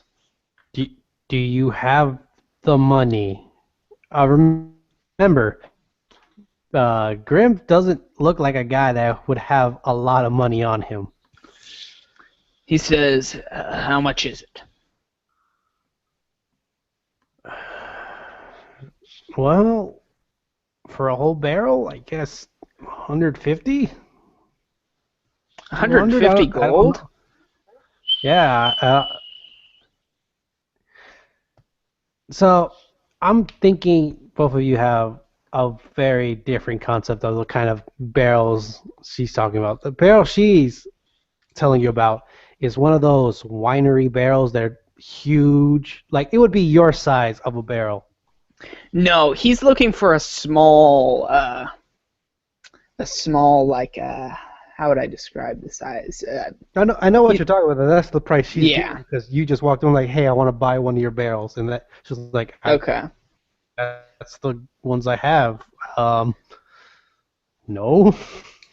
So he would say maybe something like the size. I could carry it. I could carry it with one arm, like arm-sized. He looks like that's a good explanation. Oh, 50 gold should be fine, I guess. You are a pretty big guy. How much is one drink here? He says in curiosity. 5 gold? Did they just say 5 gold? Yes. He leaves. You gotta make your money somehow, buddy. He goes and checks at the Seven Sheeps Inn. Is it similarly expensive? Actually, it's much cheaper. It's just people don't usually drink here because they respect the woman that works, the bartender that works here, the barkeeper. She has earned the respect, and if they know if they fuck up her tavern in the slightest bit, her dad will come out with his warhammer and beat the shit out of them. So that's why not a lot of people drink here to get drunk. They just here to socialize drink. So it's much cheaper here. That's why maybe other taverns have raised their money, because they know if people want to get drunk, they would come here instead of there. He goes there and asks for the same size, something he can carry under his arm. The girl will say like 25 gold, 20, not much. He says 20 gold. Yeah, that should work. Perfect. You don't need me to help you carry it out, right? She's looking at you, she's like, I've never seen a Goliath this big. I never. Fuck are you? He says, no, I should be able to get it myself. Could you also fill this up? And he hands her the mug. She's like, all right, that'll be 2 gold. He nods. So she kind of pays her 22. So actually leads you to the back and goes like, here, and like points at a barrel. Like, just take it. It's fine. He picks it up and he says, very much appreciated. Is not like, are you taking it any perchance? You're not going to sell it. He says, he looks at the size of the barrel and he says, I'm going to try to make it last, but it doesn't really do much to me. And he smiles and he says, if I was trying to get drunk, I'd need more than this barrel. And he says, but no, I intend to drink it myself. I'm not intending on selling it. Oh, okay. Because I had one of these dwarves come in a long time ago saying the same thing. Next thing you know, they're opening another tavern in another city, same ale, and they just have some guy come in to our city, and just buy barrels and then leave. They don't even buy their own drinks. Sounds like quite the con. Yeah, well, you take care of yourself, okay? And you as well. Thank you. All right, and he leaves. And Piran, what would you like to do?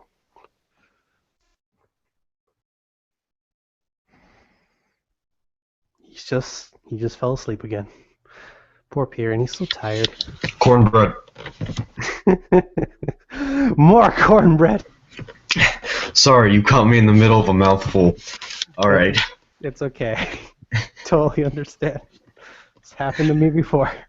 All right, so Piran is going to be thinking back on the dog rescue.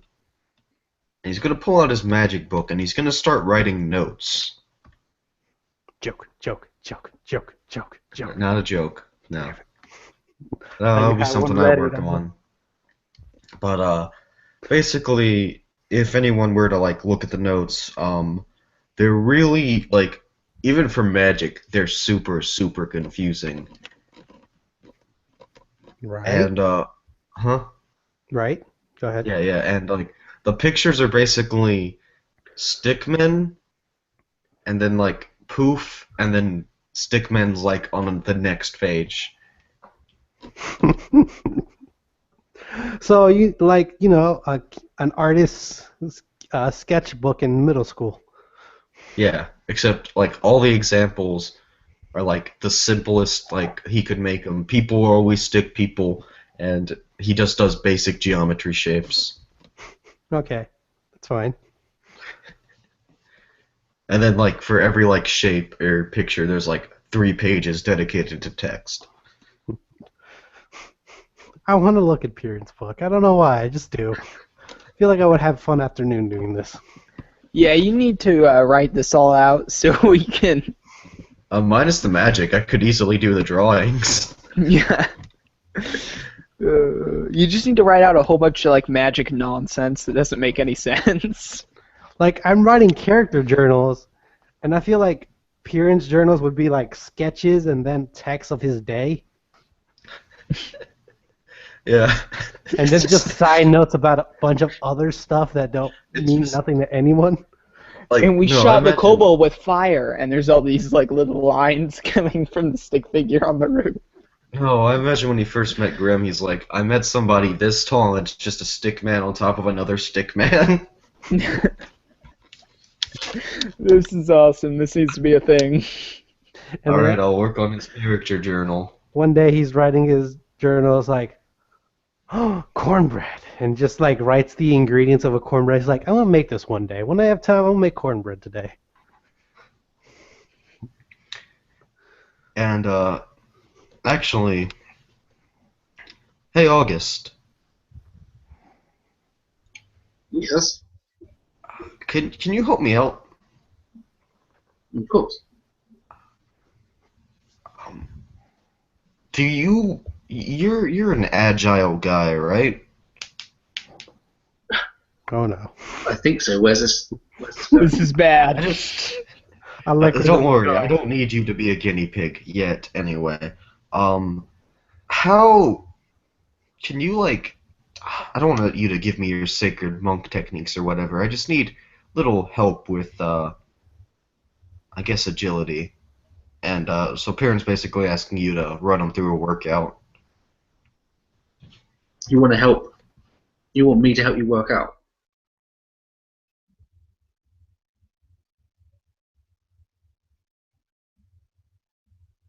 Hello? Silence. Okay, so I think August would be kind of flattered actually, and he would take Piran to sort of like a tranquil, like quiet area, maybe like a few trees, a bit of grass, like some sort of park, maybe. I'm not really sure what's in this town, so if there's anywhere sort of quiet. Yeah, man, you're basically naming a place. This city is huge enough where they would have parks and stuff. Yeah, cool. So I take him there. Training montage. Yeah, exactly. And he just sort of says, follow, sort of repeat, not repeat after me. What's the word? Mirror my technique, and then he sort of definitely starts with the Karate Kid, like Crane, and then goes on from there. If it's okay, I'm gonna go ahead and say Grem follows you guys here and participates in the workout as well. Yeah, please do. All right. First off, August gets a point of inspiration. Nice one. Second off, Piran, for any athletics or, well, basically for any dexterity checks you have to do today, you get a +2 on those. And Grim, for any athletics or strength checks, you have to do today, you would get +2 on those. Because I feel like Grim wouldn't be much of a like I don't want to run, but when August starts teaching about like how like best stance or like use your strength to like better yourself, he would go like, yeah, I can totally get into that. Yeah, Grim would be very much like participating in everything, but when it comes to anything like that he would need very much dexterity for, he kind of looks ridiculous, even though his dex is decently high. He's kind of clumsy and So big guy. like going onto 1 foot or something ever, he probably falls over or looks ridiculous doing it. I'm more basing off this as like he's a big stone man. Yeah. He won't be as agile as an angel, but he's can move like with the best of them. So while this trading monster is going on, how about we take a 5-minute break? And we'll come back and pick this up in a second. All right. Right? I'm cool with that.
I'm back.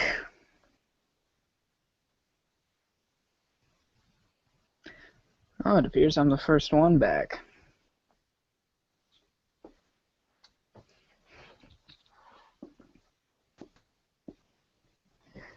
So, of the other players here, the first one to come back and watch the video should message me. Well, what? Oh, I was just going to put a secret code into this thing. Oh, that I just caught you in the right moment. Yeah, I was going to say like some random stuff and then see who watches the video first. And it was going to Honestly, be great. if anything, if something important happens in this game, I would probably watch it. If not, I'll probably just leave it how it is. Okay, so if anybody but the DM watches this video, type into the comments 125. That's it. I would really hope someone actually watches this video. 125 inspiration. Type 125 inspiration to tell the DM that he needs to give me 125 inspiration. You're getting there. I like that you keep drinking ale now. That's now your thing. Yeah, that's just his thing. He doesn't plan to get like drunk. I doubt he can. It just doesn't affect him. Hmm. So now he just drinks it for fun. Yeah, he likes the taste. I'm really hoping someone else is back and actually heard what you were just saying. Right. Now they're gonna go into the video and type that in, even though they didn't watch it. Also, sometimes people skip through the break, so. That's true. But, like, I'll be glad if anyone watches this and actually comments. Yeah, that would be cool. I'm waiting for that comment. Like, all right, after this campaign and turns out, or like whatever the story we finish up, or all you die, I promise that the next recording sessions I will do, I will actually edit them and post them on a separate YouTube channel just dedicated to D&D. Oh, man. That's another promise I made to myself where whenever this one ends, I'm just going to start a new one, and that one's going to take off better than this one. It's really hard to, I don't know if you post anything on your regular channel, but to do like a regular channel and then have it side be D&D. I don't really do anything on my channel. The only thing now that I have on my channel is just post these recordings because it's linked to my Gmail. Well, I mean, like, I try to do D&D on the side, but it just, I feel like every video I did, someone else has covered it better, so. Yeah. Yeah. I just want to edit these, and now that we're actually getting better recordings of it, I was like, I can actually edit them now. Plus, if I do end up one day playing that Warlock of the DM, dude, I get to metagame just all day long. You would have a lot of interesting things happen to you. Oh my gosh. The more I'm thinking about it, the better this idea is becoming to me. Man, can I just bring out the zombie bear and just end this now? I've been sitting here waiting for it. Like, something comes out of the water. I'm like, oh my gosh, there it is. We hear a rustling in the bushes. There it is. You guys haven't rolled a 1. We're probably not going to roll a 1. But it's the only situation where I would bring it out. But also, I mean, if you really want it to happen as a DM, you may just have it happen. What am I saying? Nope, only if it's on a 1. I'm making it very Never fair. mind what I just said. I'm making it very fair where it's only a 1. Oh, but I kind of want to fight it, and we don't want to fight it later when we're at half strength. We might as well just have it come here so we kill it, and we don't have to worry about it later. You guys actually been really good on events today, so you're pretty much okay. The What? bear shark is Blum Blum. I didn't say that. Yeah, you did. No, I didn't. Shut up. That's it. That's the one. I know it is. Why would you say that? I don't know. What's Blub Sorry. Blub? I'm not gonna confirm. Blub or Blub deny. is the zombie bear shark hand guy. I don't think so. Well, Hi. this is like its right hand man. Or Blub Blub rides him, rides the bear. Like he's on his shoulder, like that Mortal Kombat character. I think you mean the right face man. Or right head man, perhaps. Yeah. He's something. Because Well- the bear's only got 2 shark, like, it doesn't have hands. Exactly, that's why he is Biplop's right-hand man, and Biplop is his both-hand man. Also, on a funny side note, my girlfriend finally walked into her apartment today and found all the balloons. Yes. Her and her friend are now having a balloon fight. I can't wait to do that to some people. I've got a whole list of people who I'm gonna balloon their houses now. Get a friend. Get a friend. Get a friend to help you blow up the balloon. I think I will. I think I'll get like a whole squad. Don't spend 3 to 4 hours blowing up your balloons. My lips still feel weird. Oh my gosh. Anyways, continue. What I need to do is go I ahead. need to get somebody with like a tall roof, like a high ceiling, and then I need to fill up a bunch of them with helium, like 100. And then they'll never get them down. You dirty man.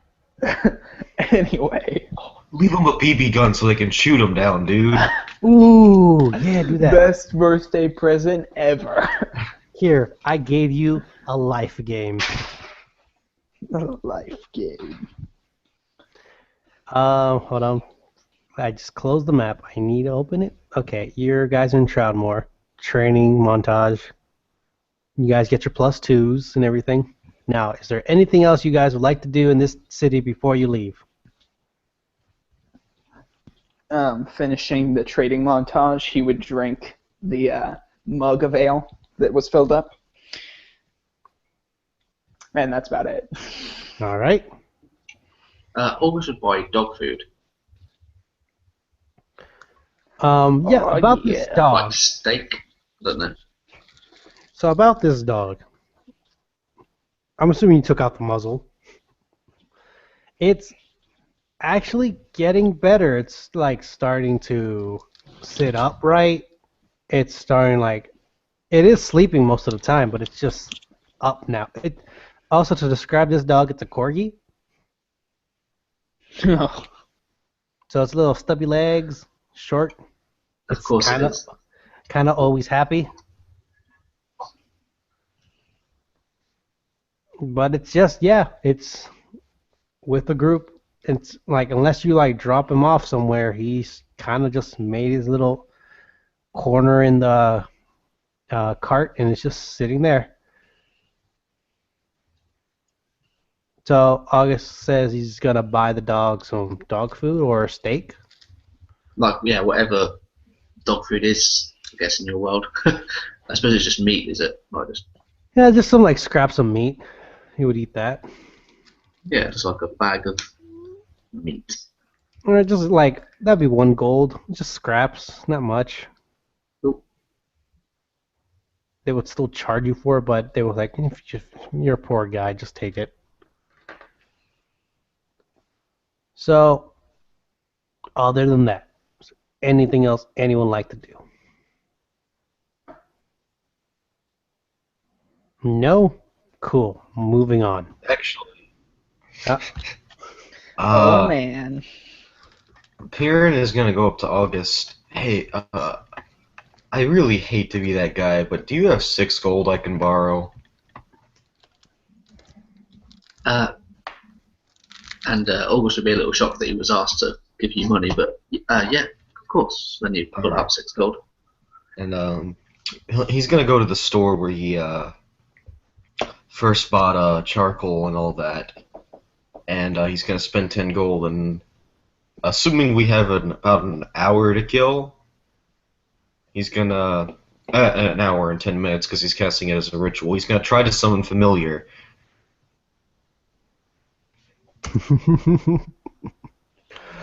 I love Okay. how I think something different's gonna happen. It's a chain Oh. demon. Why would you think that? And why would you say that? It's not like it's actually that. Come on. Do it, do it, do it, do it, do it, do it, do it, do it, do it. And so, Mr. DM, do I get to choose what my familiar is, or is it gonna be another imp? Go ahead and tell me what your familiar is. Oh, Right. I was wrong. I didn't say it was gonna be it. I just said tell me. Make up your mind. So, it starts to form an imp, and he's like, no, damn it, and like it goes to like a really smaller imp, and then eventually like, sort of like if you've seen like an evolution like chain of how men were made, it sort of reverses back into a lizard, and he's like, I guess you'll do. Is that you, buddy? Hoping it's his normal familiar this time and not some weird imp.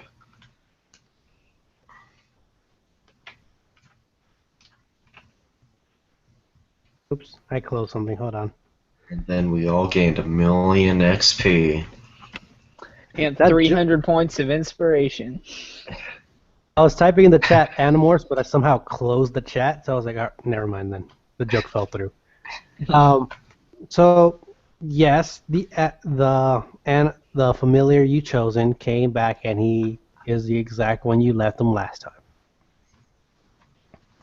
Oh, and he's like holding the lizard by its tail and realize, oh, that's probably a bad idea, and like drops him. He's like, so nice to have you back, buddy.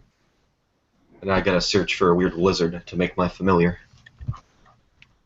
Oh, he's gone. Nope, he's back. Why does this happen? I don't know, but I'm glad your recovery speed is really quick. Yeah, that's true. So your familiar's back, and he's normal for now. Don't worry about it. I need to roll flat d20, but ignore me though. Okay, cool. So if that's all, I'm assuming you guys are heading out again, right? Yeah, that's the plan. Hold on. All right, 3-day travel. The turn. Someone roll me a flat d20. Well, does somebody else want to roll a flat d20? I think it should be 'Cause I Ben's rolled turn. one. I don't Yeah. think. Good. Because Okay. I was going to take it. So. You didn't roll with 1, did you? That is confidential information. Okay, I think I've determined what I want my lizard to be. Okay. I want it to be a legless lizard. Why? Not a snake, a legless lizard. There's a difference. Why? Just Because they jump around and it's weird and I like it. never seen a legless lizard. Yeah, most people don't, I imagine. Oh, I was wrong. Well, okay. 11. No, let's look at the chart. Ah, damn. Okay. So, again, nothing actually happens throughout the whole for that whole day. Is there anything else is there anything you guys like to do the day you're traveling? Nothing of really Those 2 1s, man. 2 1s. But not the one I needed. But luckily, he got to roll instead of me. So, yeah, nothing happens in the event, you're feeling a little warmer, but that's about it. It's like you see the grasslands like depleting more and more of the heat as you're going down. So it's not as grassy and bushy as before. It's now coming tranquil, where it's like the grass is more just plain grass. The roads are yellow dirt roads. It's becoming normal. So spend the night. Someone roll. Hold on. Now it's Chris' turn. Chris, roll me a flat d20. No. Just to go around. What time is this? It's around night. Oh my gosh. Okay, so that's a 3. Okay, hold on. Is that really is that a lizard or is that a snake? That looks like a snake. That is a legless lizard. How dare you confuse the two? I just want to be sure if you're joking or is it actually a thing. No, they're real. The difference is they have a tail and like when they move Snakes they have like tails. hop. No, like it's anatomically different. That's about the only thing. And they like hop around. It's really it's disturbing to watch, but you can't look away. It's like a train wreck.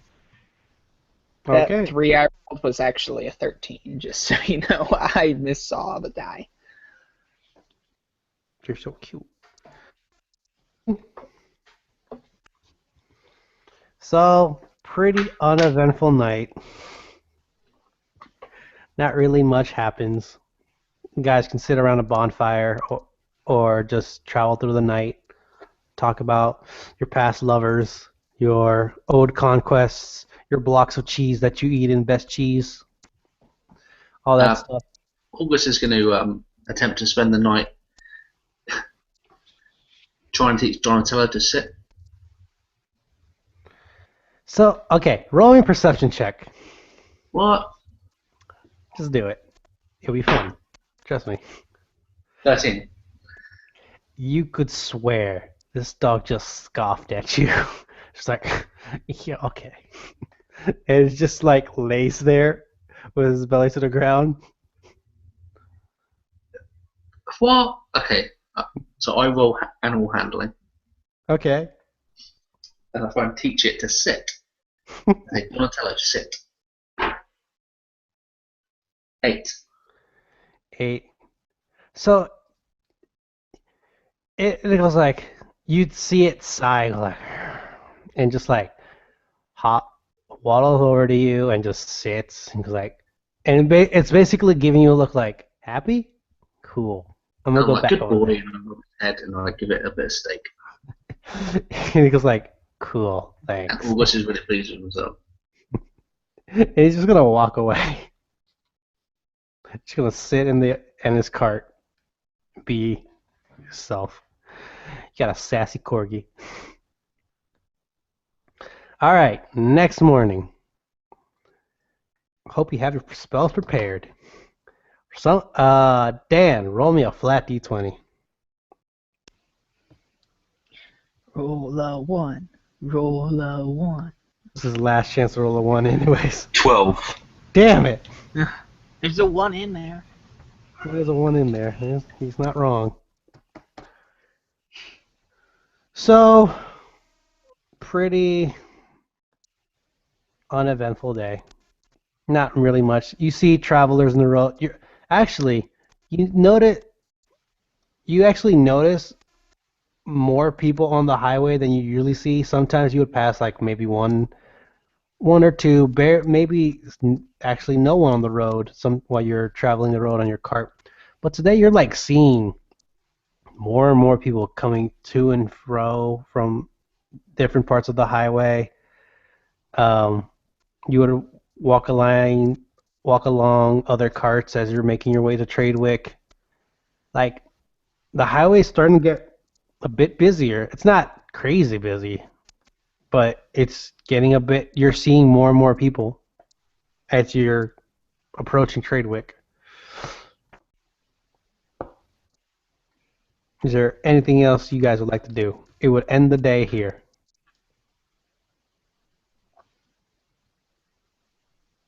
Take that as a no. All right.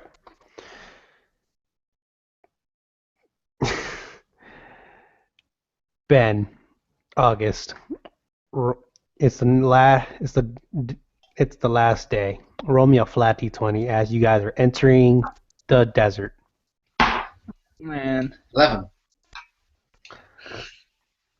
Um, 2 ones. yeah, it's okay. There's 2 of Gosh. them. You guys got out lucky.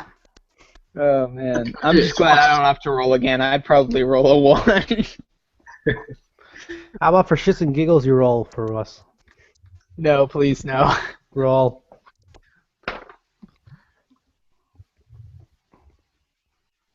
Is it a 1?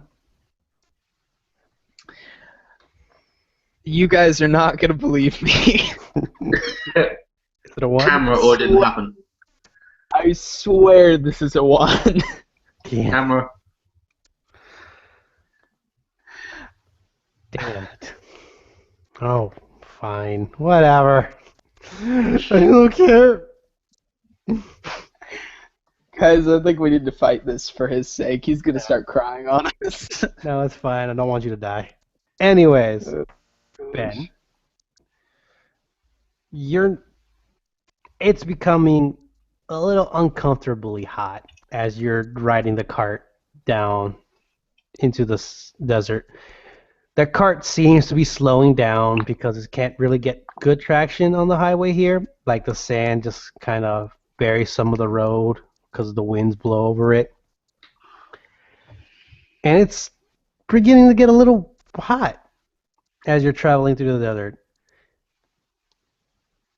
Everybody, roll me an endurance. Nope, not endurance. That's wrong game. Hold on. Save.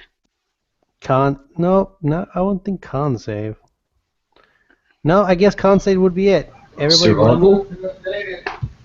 Oh, that's Yes, yep, survival, surely. survival. You're right. Everyone roll me a survival check. 24. Grim is fine. 21. Roll survival. August is fine. 16. That's good. I was waiting for like 3. So Piran is unconscious. during all right. Grim would be the most fine during this travel. He's like his body particularly gets really hot, but he doesn't feel the heat. It's more like his stone skin actually is cooling him off. But if you touch Grim, his body would be extremely hot. In case you didn't fun fact, the inside of a rock is always really cold, but the outside burns no matter how hot it's outside. Graham noticed it was starting to get hot, and unless anyone stopped him, he would continue to strip completely down. You're saying, all right, completely, right? Completely, entirely, not a shred of clothing on him. Man, I kind of want to ask him. I roll perception at his. Do it. No, you can't mute yourself. Come back. Why do I feel like he means something terrible? I know. 19. All right. What are you rolling perception for? Gosh. Oh, no, I'm No, joking. you have to say it. Come on. Nope, you did it. I was just measuring up what any bloke would do. 2 feet. I rolled a 19. 2 feet. All right. First off, 2 feet. That's Graham for you. First off, Kieran, you would be the hottest out of the group. Yeah, I imagine Piran was like, he's like, oh, it's home, I'm used to it, but he like didn't realize he was no longer in a desert outfit, so he's still in his heavy like wool wizard robes, and he's like, oh, this isn't good. Yep, he's pretty much like sweating out of fever at this point. He's like sweating in every crevice that he has. That's He's why not Graham's dehydrated. naked. He's not dehydrated, but he's not dressed for the occasion, you could say. Now Grim. Oh, Grim. Yep. I'm not gonna say length because we're not gonna go into detail about that. That's good. But please describe to me your manliness down there, just to make it canon that this is how a Goliath's penis looks like. I'll let you have fun with this. Why not? I don't know if I want to. Not too late. We would have went right over if August didn't take a peek. He needs his answer. Okay, let's see here. Oh my gosh, I'm in a crowded house of people. All right, I'll save it. If you like, how about you message me on Facebook, and we can talk about it some other time. Okay. I'm just gonna say, Mr. Goliath Man, to August's eyes. 12 inches flaccid. He's not a grower. He is a shower. And he's pretty girthy. It works like a penis. It's as floppy as a penis could be, him being a rock man. But it's pretty fat. I'm gonna No. say that in the wind, it becomes more stone-like. Um, I'm trying to disguise what I'm talking about in a crowd of people, um, and I was gonna let him get away with this, but okay, go ahead. um, yes, it becomes very stone-like,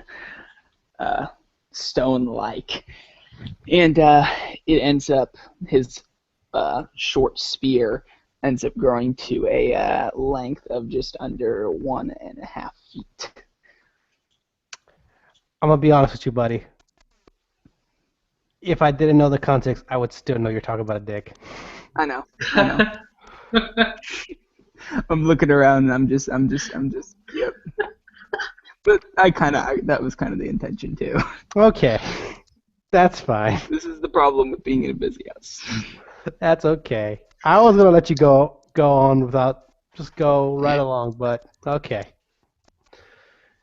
Now, This video will get the most views. I really Right. hope so. We're gonna get 3 views. At least. This is gonna be awesome. Ben, roll me a flat D20. No, wait. Whose turn is it? Chris? Oh no. Yep. I've Chris rolled a dropped flat the ball so many times. So I'm glad you're not- quickly, August double takes on the flaccid stone giant penis. Stone Goliath penis. He just sort of looks once and then just stares into the abyss, just the road ahead. That's all he stares at, and he never ever looks back, ever.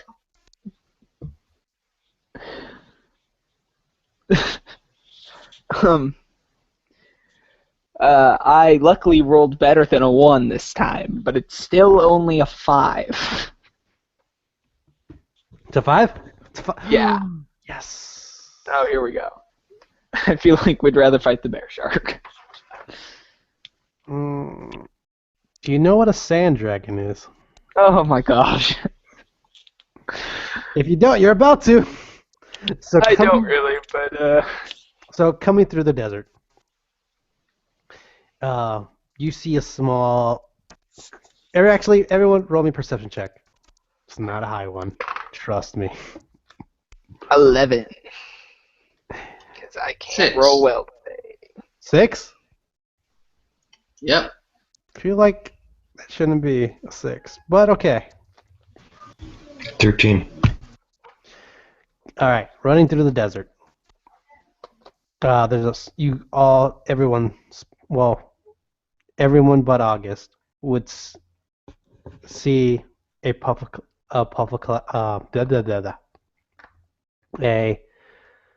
sand cloud, like a small sand cloud, like something's running through the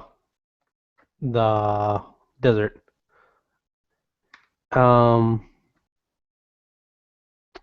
Who got the highest out of this? I think Piran. Piran, what was your score again? Just want to be fair. 13. 13. Chris? Grim, what was yours? 11, right? 11, yeah. Okay.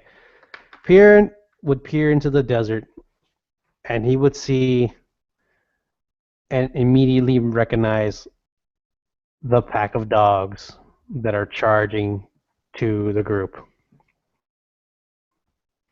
These, Piran would know them as deaf dogs. These pack of wild dogs, more like wild wolves, with 2 heads, have like hunting packs around the desert. And if you run into one, it's pretty hard to outrun them, but they're in a pack, so it'd be hard to like fight them off. Perrin sort of slows down the mule. And it's like, everyone stop, get ready.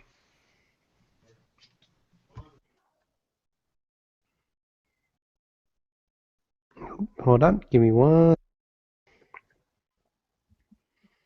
So are we on like we're quite into the desert at this point, and it's just what one single road with is it just flat? Yep. You can see for sort of miles around it's or the haze or You can see the haze. It's pretty hot miles around. It gets cold at night, but Yeah. the sun doesn't really set mostly there's no, here. there's no sort of like scenery as such. It's just sort of a flat, Not until you barren. nice. Not until you start closing in on a city. It's pretty barren. Okay, cool. Okay, I apologize. I was dealing with some family. What just happened? Deaf dogs are charged. A pack of deaf dogs that roam the desert are charging for. They have spotted the cart. They had food, and they're charging to the cart to attack. Piran has warned the group to get ready for the attack. Oh boy. Okay. It's time for the chicken to come out and fight. So, give me 1 sec to divvy this up. This is when you need to hold on tight. Now, are you guys gonna stop the cart and fight, or are you gonna try to run off? August is all about running off, but he will look to his companions to see what they want to do. Parents like, no, we need to fight. If we run off, we're gonna lose stuff, and they won't stop. So, yeah. It'd be And, better if we stayed and fought. So August is drenched in his own sweat, and he just sort of nods to Piran and waits until we get attacked, I guess.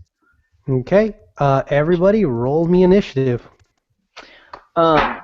Before combat, while they're still kind of running up, I am going to cast Sanctuary on the chicken, if that's okay. You're gonna what?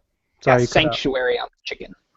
Okay, what's Sanctuary do? I know we talked about it, but I wasn't. If somebody is going to attack the chicken, they make a will save, or they basically have to attack someone else, or lose the attack. Okay.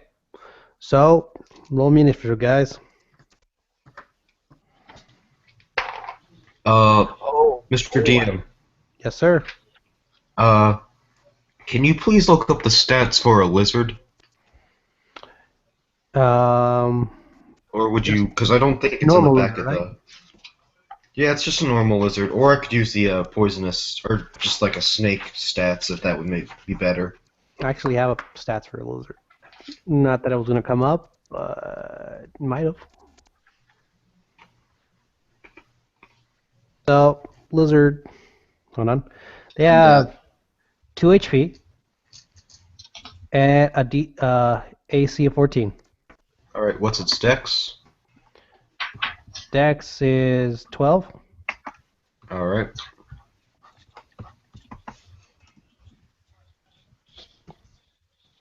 And it does 1d4. That's not right. Is it right? I guess. 1d4 minus 4? No. Oh, 1d4 damage or 4 damage. Let's go with 1d4. No, 4 damage is easier. Let's do it with 4 damage. And it plus 4 to attack. Anything else you need? Oh, its dex is 15. Sorry, I was wrong. Then I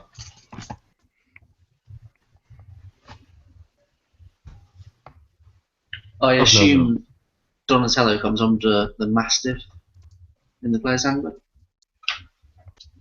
What was that? I assume Donatello, the dog, the corgi, comes under Mastiff. Nope. He has separate stats that I got for him. Shocking, And that, isn't it? you called them Donatello? Yeah, that's his name. Okay, cool. I'll make that a note. So not Direwolf. No, it's not a wolf. Okay.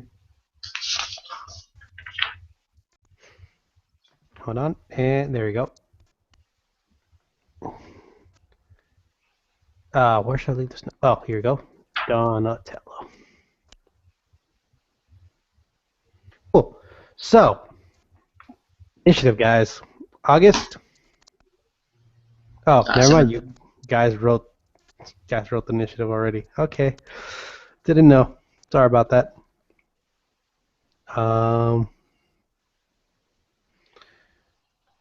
The last. Ben, is 17 your initiative? Yeah. Okay. Kieran second. 1. Kieran. 3. August. 4. Grim? Oh, my initiative's 4. Never mind. Grim's last. Yes. Cool. All right. Deaf dog number 1. Oh, wait. Oh, Hold on. yeah. Ben, roll me a flat d20 plus 4. 14. Cool.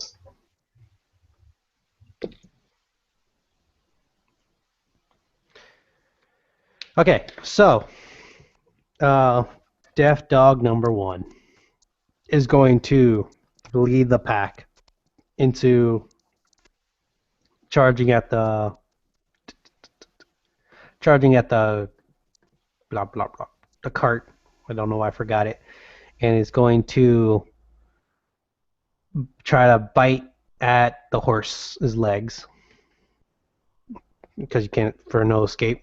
So remember, deaf dogs have 2 heads, so they get 2 bite attacks. That's a hit. And that's also a hit. So 26. That's oh shit. Okay.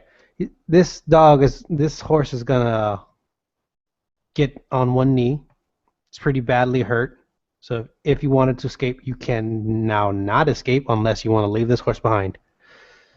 Piran, your turn. Can I just ask a question quick? Go ahead. Are we moving at this point? Are we like running away as they're chasing us? From what I heard, Piran wanted to stop the cart, and so like we have to take our stand here. So we're completely stationary. Unless I'm wrong. Piran? How many deaf dogs are there total? 6. 6. Full pack. All right, so Piran, let me do the math here. He's gonna cast magic missile as a 3rd level spell. So that's 5 missiles, I believe. Yeah. Okay. Are we moving or not moving? I said no. Okay, so we're stationary. And he's gonna send 3 of these missiles at the dog that just bit the horse, and 2 on a second dog, whichever is, I guess, closest. Okay. So on the first dog, 10 damage. Ooh. Okay. And on the second dog, 5 damage. No. Okay. And that will be Piran's turn. I thought you hit 5 dogs. No. 5 missiles. And I Oh. sent 3 to one dog and 2 to the other. Okay. Next off would be Death Dog number 2. He's going to try to tackle Piran onto the. Unless did Piran get off the cart or was he still on the cart when he fired? Oh, he was on the ground. Okay, he's gonna try to like tackle Piran to the ground and start biting at him. So first, it's going to tackle. Does 18 hit? Yep. Okay. So he just pins Piran to the ground, and he's gonna that grants him advantage, and then he's gonna go for a bite with advantage. Damn it! That's a critical 20. Nat 20. So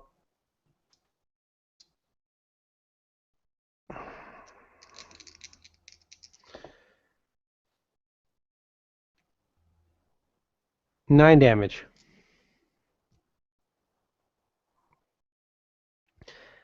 Piran, make me a Constitution save. This is the only thing I remember about the Death Dogs.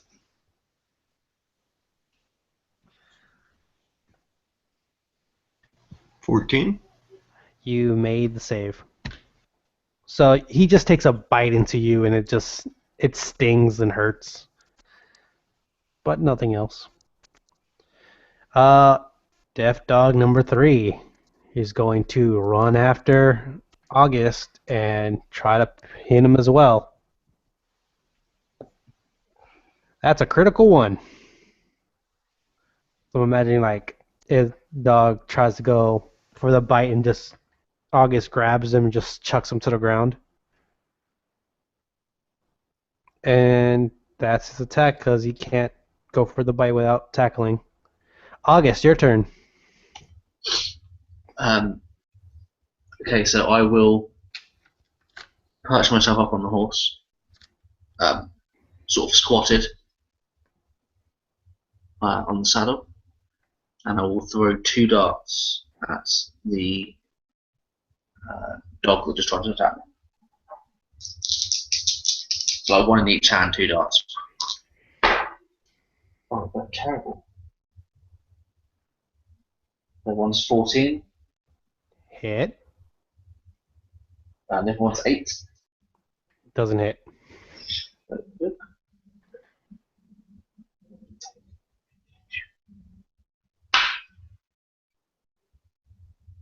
6 damage from the dart. For number 2. Yeah, the one that just tried to bite me. Okay. The one tried to bite you was number 3. So 6 damage. And then I will. Okay, so a question. With my bonus unarmed strike, can I use the gauntlet? Yes. Okay, so I will pull my quarterstaff in one hand, jump at this thing from the horse, and punch it with my gauntlet. Okay, go ahead. Oh shit! 9. So what was that? 9.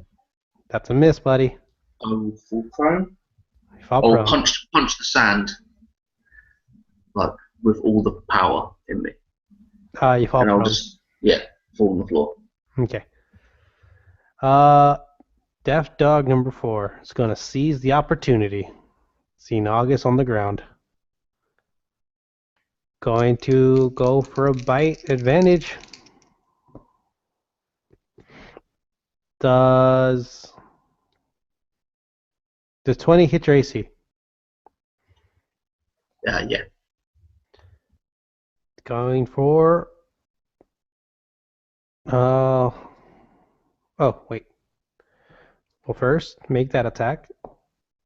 5 damage, and then he's gonna go for a second bite. That also hits because that was bigger than the other one, and 3 damage. So 8 damage. Oh, and I just lost the dice. It's bouncing away. Bye. Cool. Deaf Dog number 5. Grim, are you on the floor, or are you on the ground, or are you still on the cart? Or behind the cart? I am still in the cart right now. Okay. You're going to see like 2 dogs circle behind you, and then one of them is just going to charge inside. Charge to the cart, and it's going to try to get into the cart and bite you. That's 14 versus your AC. That's a miss. Right?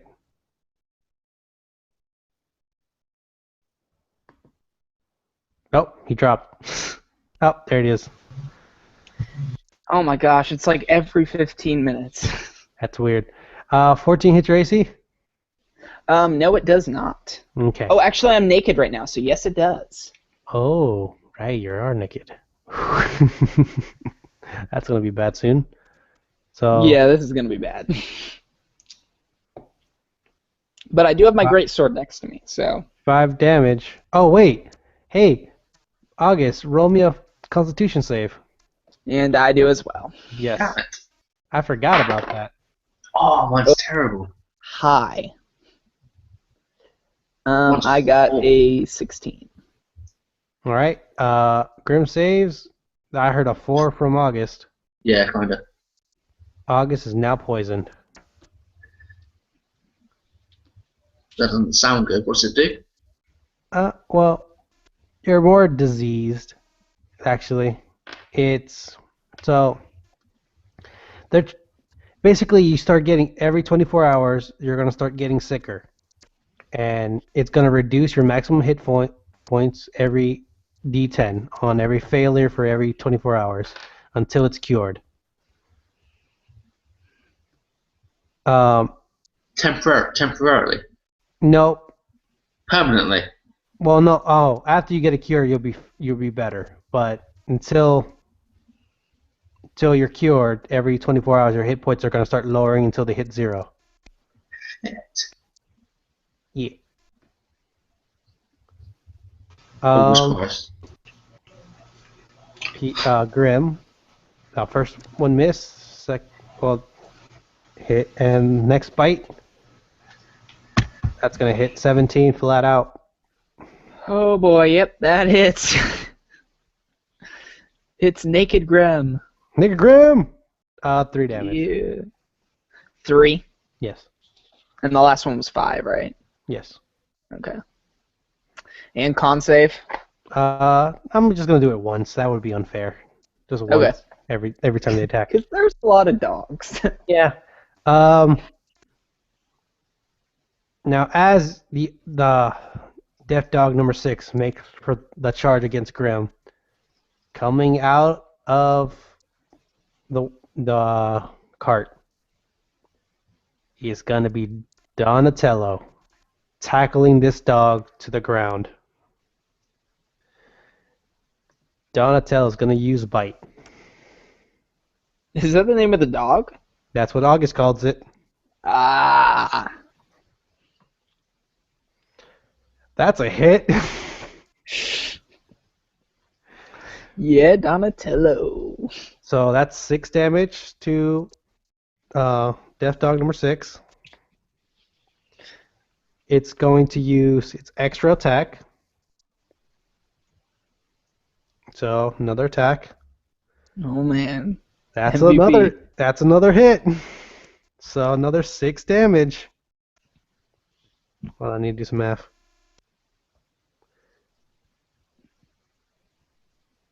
That's not right. Hold on. All right. Donatello does 12 damage to Death Dog number 6.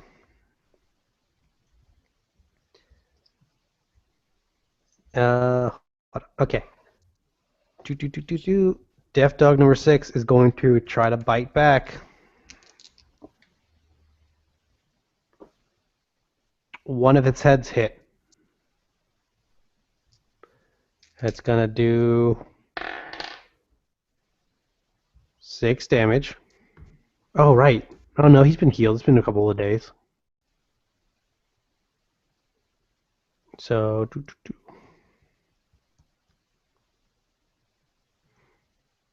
7 damage. Cool. Oh, and he has to make a Constitution save. Oh. That's That's a 23, so he's okay. Lizard's turn. Okay, so this death dog is still on top of Perrin, right? Yes. Perrin's gonna look at his lizard and nod his head, and the lizard's just gonna jump at the dog. Not attack him, but just sort of like flop around on his back and freak the dog out. Okay. He'll be using the help action, so when Perrin has to sort of push this dog off of him, Perrin will get advantage. Okay. That is the end of his turn? Yeah. Okay. Grim, your turn. Oh man, Grim's turn finally. The death dog. I don't remember. I think it was like number 5, but the death dog attacking him. He's gonna turn and kind of stare at it, and then he looks between the two heads and he kind of thinks, which one do I make eye contact with? And eventually kind of goes, like, he tries to keep one eye on each one, and eventually he just kind of shakes his head.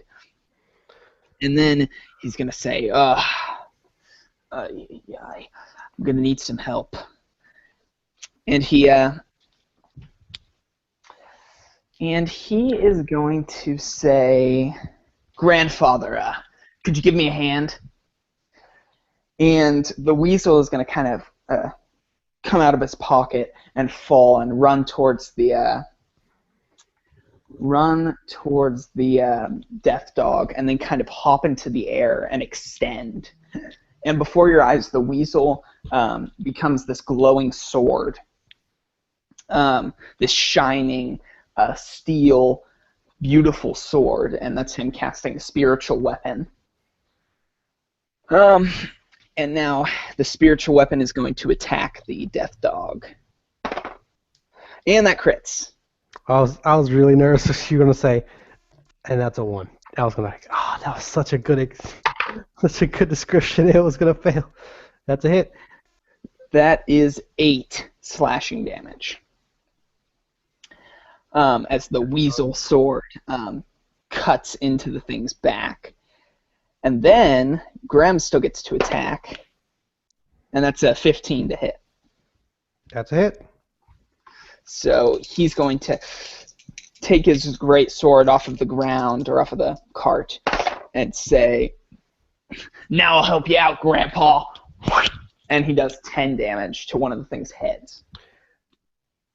You take off one of the heads of Death Dog number 5, but it's still up.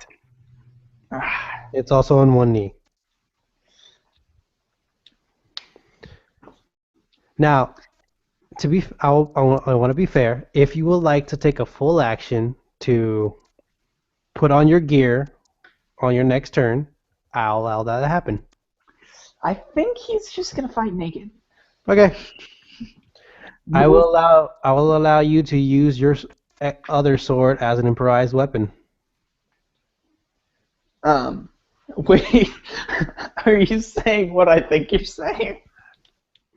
I mean, it's whatever you want it to be, buddy. Death Dog number 1 is going to turn around from off the horse and attack. It's gonna. No, he's not gonna attack the other. He's gonna attack Piran because he's on the ground. Advantage. That's a hit. Prey on the weak. How much? How much what? What do you roll? Let me count. 20. Alright, never mind. No, wait, I counted wrong. 19, 20, 21, 22, 23. 23. Alright, never mind. Sorry, buddy. 7 damage. Then its other head. 19, 20, 21, 22. 4 damage. Piran, roll me a Constitution save.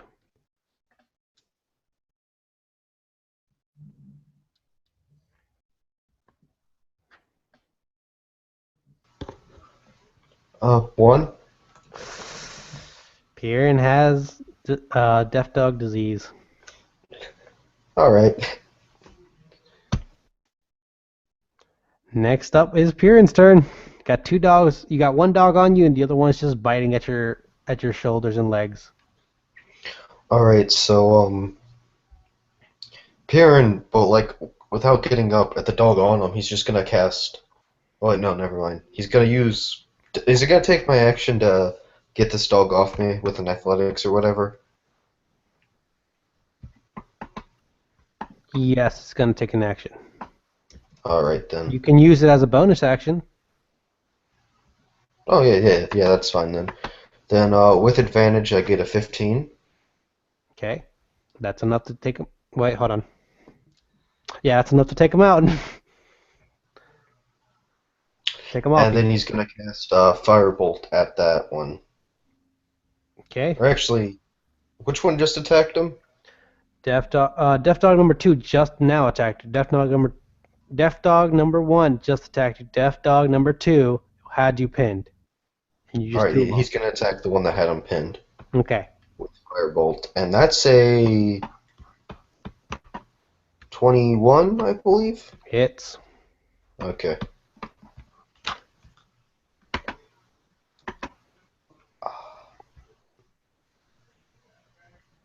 $14 damage. Ooh. That deaf dog number 2 is on one knee. And Perrin's like really breathing heavy if anyone takes care to notice. Deaf dog number 2 is going to return the favor. And do a 2-head attack.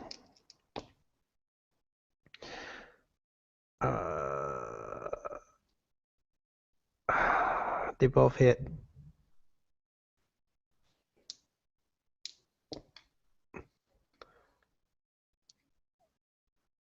$11 damage. Perrin is unconscious. Damn it. Well, deaf dog number 3 is going after August again. Double head. This is not a good fight. Crit 20 and a 16, 17, 18, 19, 20 to hit. Yeah, they both hit, kind of. Oh, well, there he goes. Bye, dice. Wait, what is it? I see it. So that's 6, 7, 8 damage. 8 on both sides.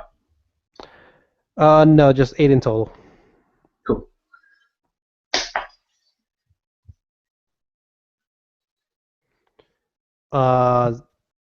August roll. No, you're already infected. August, your turn.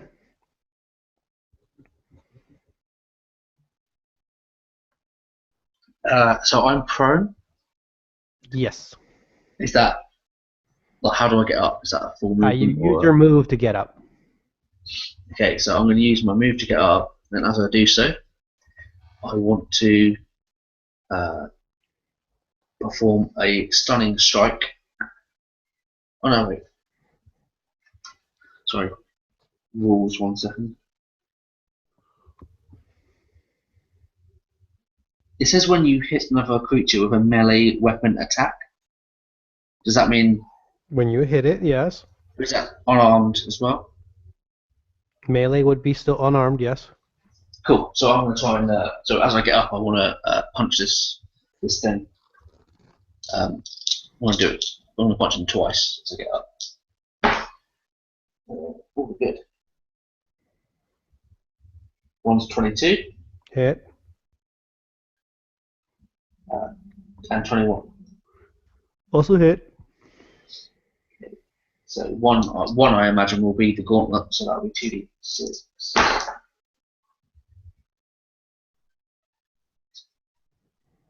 That's 11.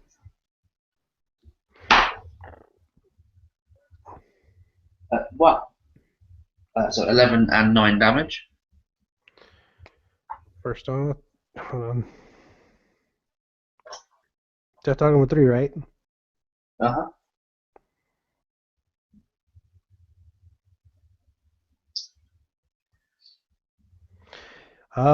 This dog seems to be limping. Okay, so if he's not dead, I would like to use a key point Okay. to so if my last strike would be a stunning strike. He would need to make a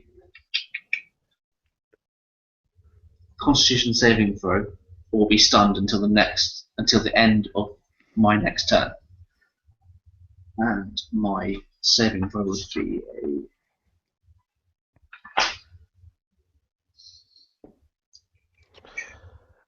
It doesn't matter what you say. I just roll it's a 5 in total.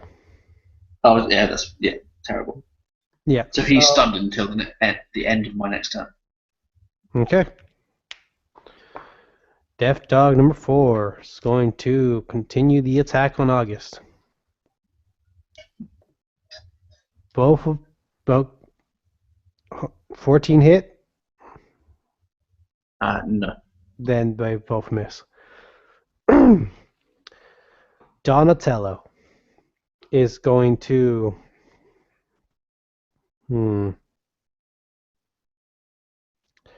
use his action. He's gonna start stomping on the dog for 1. So that's a hit. That does 1d4 plus 5. 8 damage. Wait, okay. And as his bonus action, he's going to bite. I think that might miss. Nope, that hits, actually. 21 minus 5, 21 minus... Okay, Death Dog number 1 is looking pretty bad. Death Dog number 5 looks pretty bad. Death Dog number 6 is going to attack Grim again. Wow, that's a nat 1 and a 2. Oh, man. That's bad. Okay, Lizard. Lizard's gonna jump off the dog's back, crawl over, using the sand sort of as cover, and to the one that Grim is about to fight, he's gonna sort of like nibble on it. And that's gonna provide you advantage on your next attack against it. Oh, sweet. Grim, your turn. Oh, man. Okay, so I get advantage on the next attack. There's still 5 Death Dogs left, right? Yeah, no, there's still 6. None of them died. Oh, okay. He,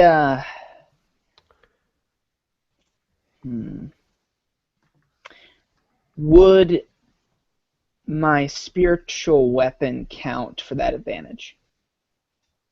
Attack, yes. Okay. So he's going to say, "Oh, Grandpa, I think we need some help." And he looks around and he breathes deep in, and suddenly multiple swords start to appear, and with them, hands to hold them as they slowly coalesce into a small army of spirits in a sphere 15 feet, or not a sphere, a circle, 15-foot radius around him. And the small army of spirits starts to form in armor and with swords and spears and such. And he says, "Oh, feels good to call for reinforcements. Please, help us." And the spiritual weapon is going to attack the Death Dog number 5 with advantage. Oh, advantage didn't matter. Death Dog number 6. Oh, Death Dog number 6. I thought Death Dog number 5 was the one attacking me. No, number 6 is attacking you. Number 5 is fighting Eddie. Oh, well, plus, a 15 to hit.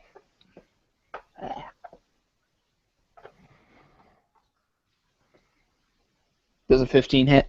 Yes. Yeah. Okay, so that is 7 damage. Okay. He's on one knee. And any death dog that starts its turn in that 15-foot radius or enters it is going to have to make a will save or take some damage. That's everyone. Yes, and their speed is halved. They're not going anywhere. That's fine. But so the slaughter begins.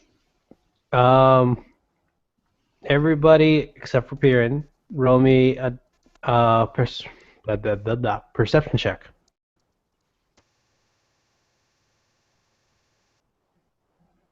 Oh, that At includes 21. me. Oh man, 8. All right. August would see off into the distance. Another cloud of smoke. Another sand cloud just puffing in the wind as something's charging towards you. Death Dog number 1 No. is going to fuck, I don't want to do that. But it's pack mentality. They have to What? attack. I want to make that known if I can. Yeah, can.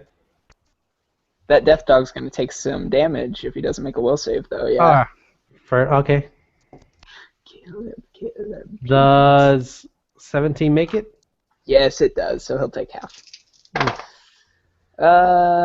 8 damage altogether. Cool. He's on one knee.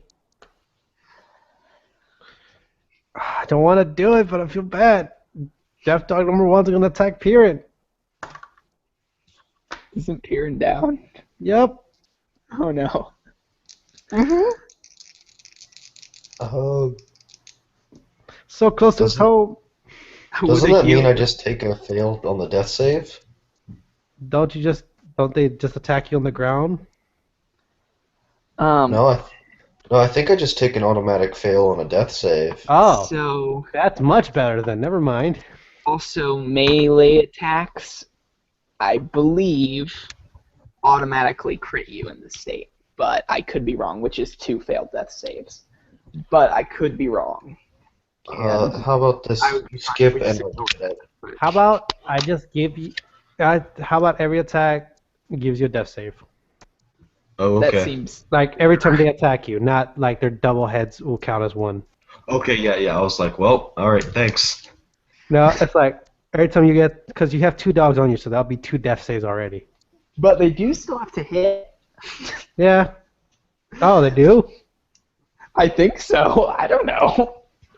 I'm just trying to buy him some I feel like time. I have I idea. feel like that would make sense because they have to hit for him to get the death save at least. Yeah. Yeah, I believe they're I believe they're supposed to be automatic crits if they hit. All right. But they would have advantage since he's prone. Does 14 hit your AC? It does. All right, that would be a death save because the other one was a 1. Oh man. I need Hear to it? heal him. Roll me a death saving throw. Alrighty. 20, 20, 20, 20, 20. That's a fail. Oh shit. Oh, it's happening again. I can see it.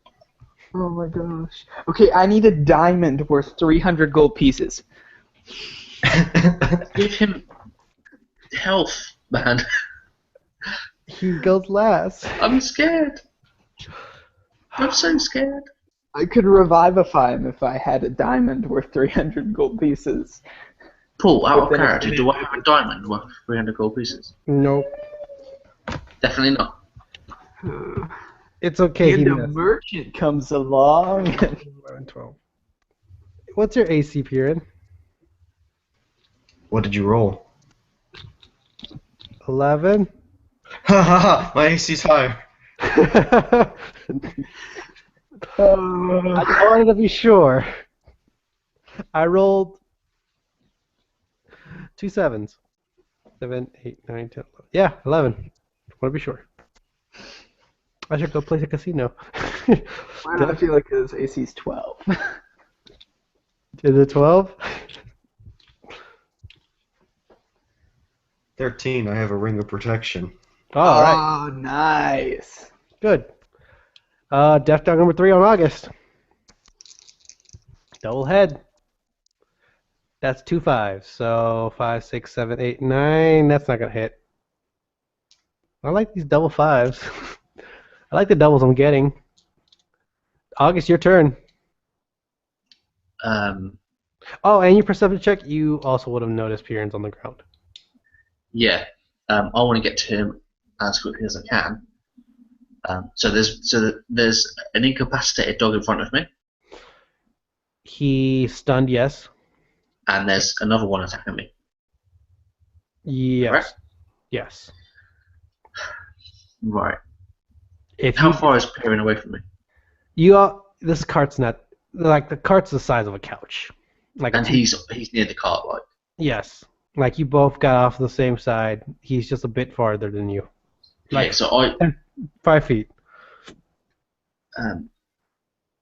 so like just to stabilize or attempt to stabilize, that's an action, is it? Yes. Okay, so I'm gonna use my bonus action to. Oh shit, that's a bad idea.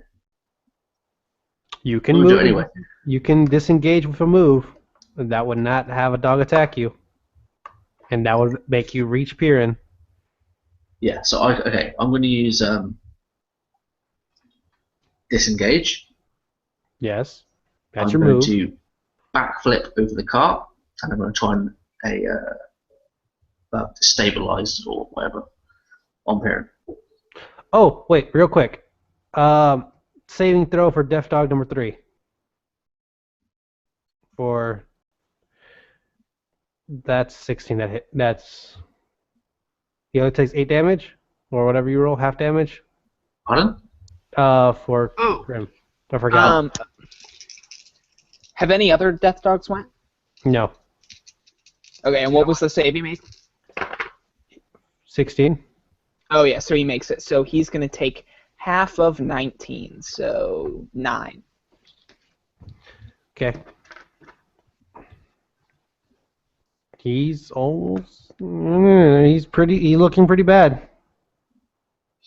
Very, So, very bad. Is there a dog attacking Piran currently? There's Death Dog number 1 and Death Dog number 2. Both are attacking him. Yes. hmm Okay, so I'm going to do the flip over the cart, disengage, which is a key point. I'm going to try and hit the. You can disengage with your move action. So You're moving. He's only 5 feet away from you. You'll reach him. No, but I mean, if you disengage from an enemy, you get an opportunity attack. Not if it's just one square. Do you not? No, it's just one square. If you Cool, move, so I'm gonna do if you that. move away 5 feet, you're fine. Fine. Blah blah. Okay, cool. So I'm going to do that. I'm going to try and hit the thing that's attacking Piran Okay. with my 2 attacks, and then I'm going to try and stabilize it. Is that cool? Yeah, it's fine. So You have inspirations. Yeah, that hits.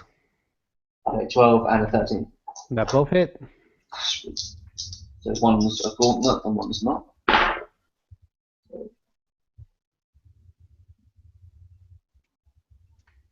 So 11 and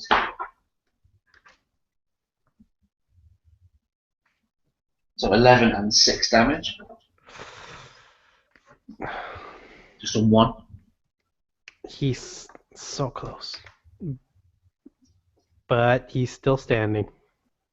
Okay, so I imagine I just lay into this guy and then scramble over to Piran and just shake him. Would you like to add your inspiration point for a d6 of more damage? Yes. To do it. Is that D6 plus Dex? No, your inspiration is just a flat d6 for extra damage. Oh, 6. And you killed Death Dog number 2. Sweet. Okay, now I want to make sure that Piran's not dead. Okay. And that is.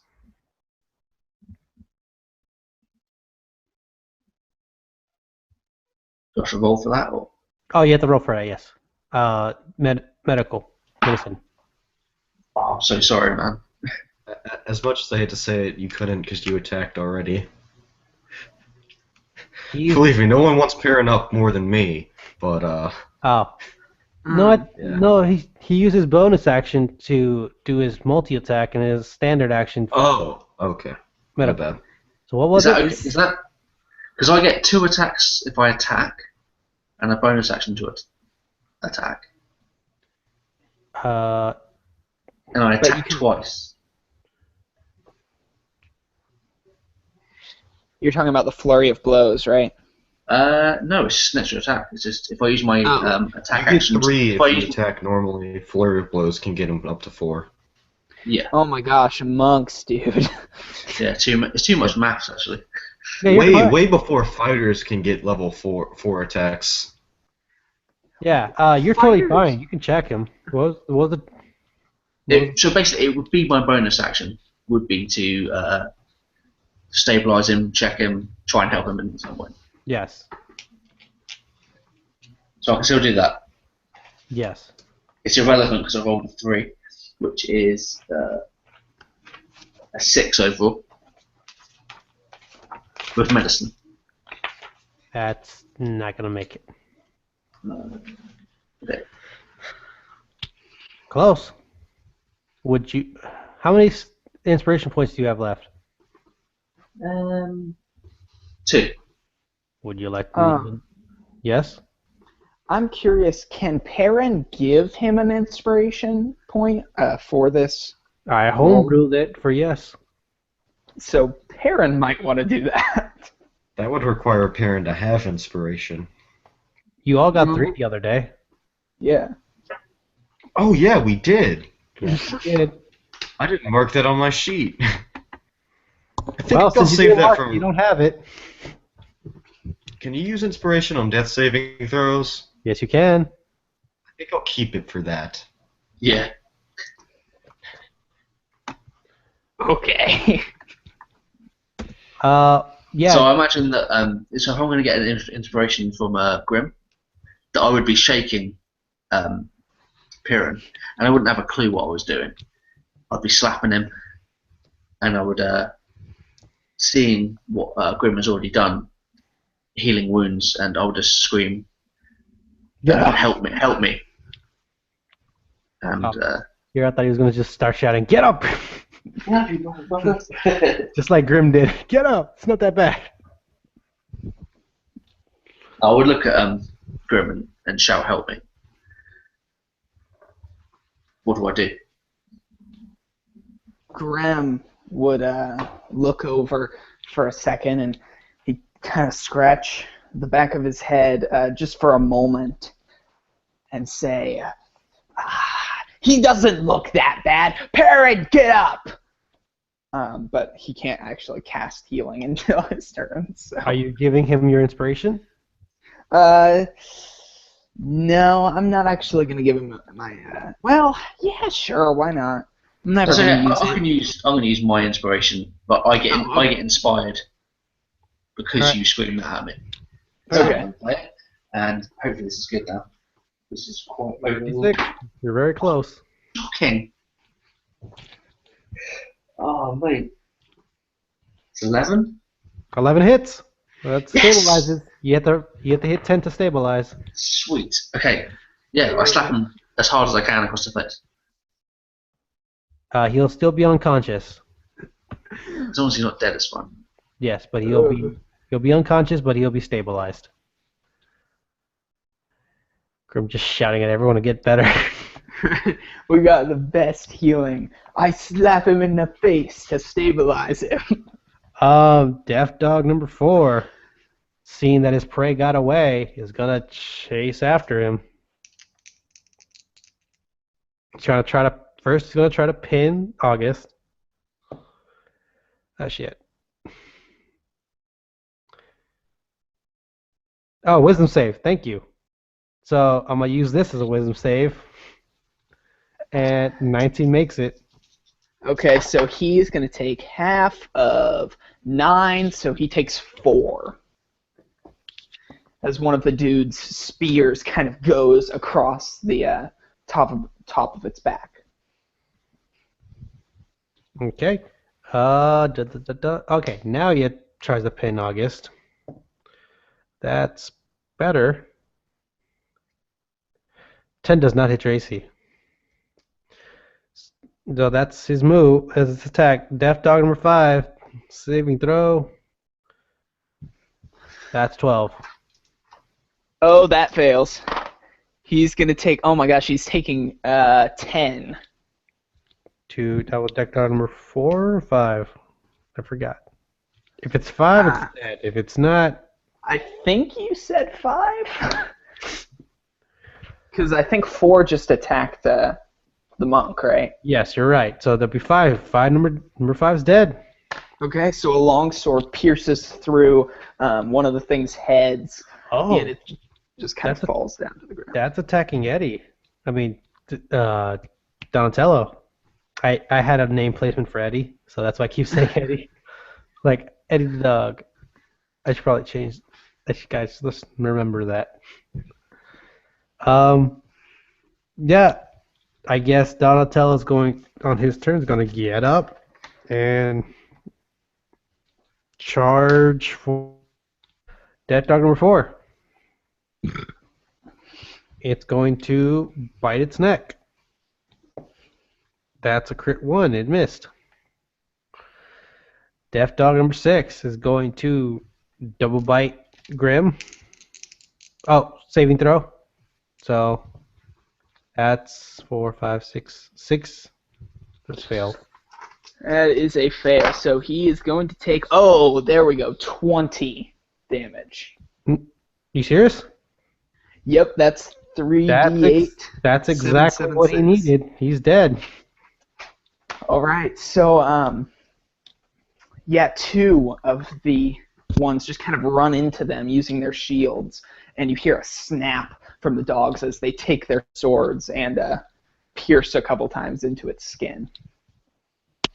Well, I'm really glad this battle's taking a turn for the better. The spiritual not- guardian, man. I'm not botching these rolls, by the way. I'm being completely honest. Just want to be 100% fair. That's not what's happening. Things are just turning out better. So, Lizard's turn. The guy that he was distracting is now dead.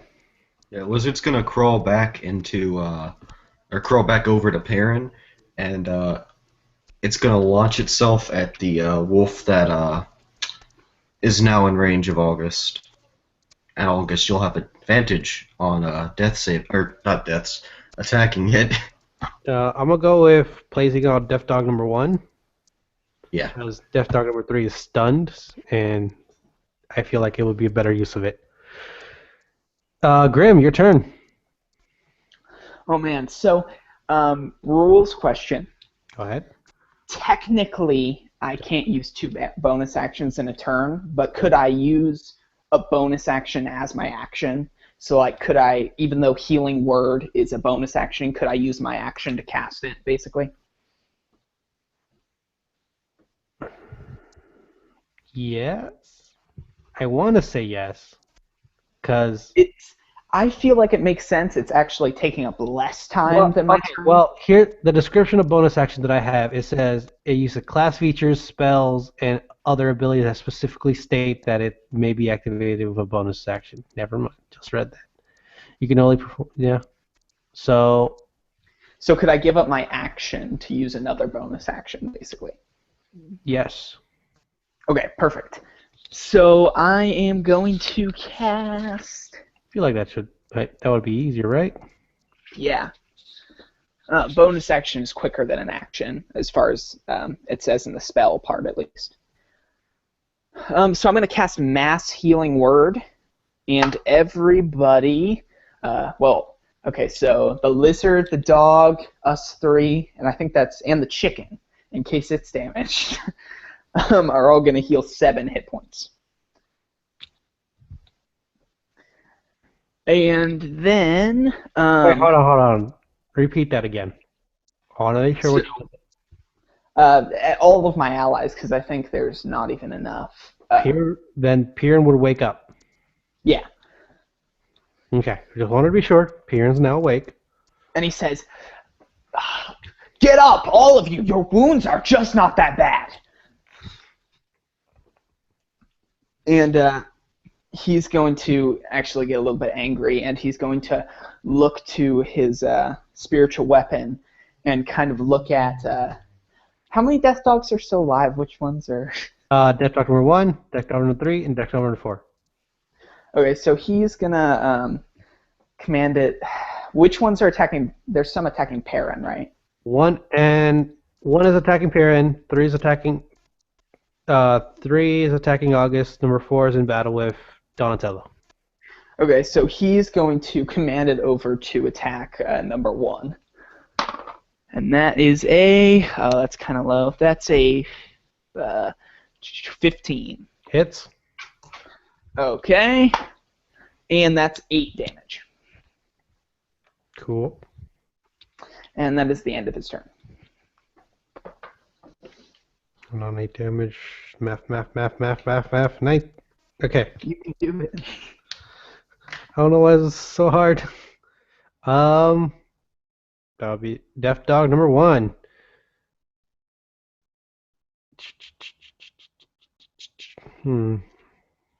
He's going to make a will save. Yes, he is. That's a 3. That's a fail, so he's going to take 14. Oh, he's really looking bad. All right. And now I'm trying to decide. Would he attack the guy?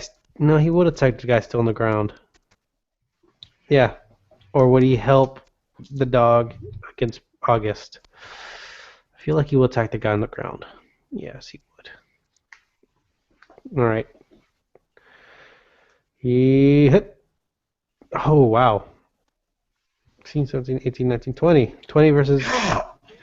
You keep rolling higher than shield would block. Sorry. Well, as long as he doesn't roll 7 damage or more, you're still awake. So, 1d6. 7 Let me damage. guess. 7 damage. That's kind of funny. Well, at least you're saving. At least you're at 0 death saving throws now. You're not like about to die. That's true. I still find it funny though. It's okay. And Grim would look over and just very over-exaggeratingly roll his eyes. You're in your turn.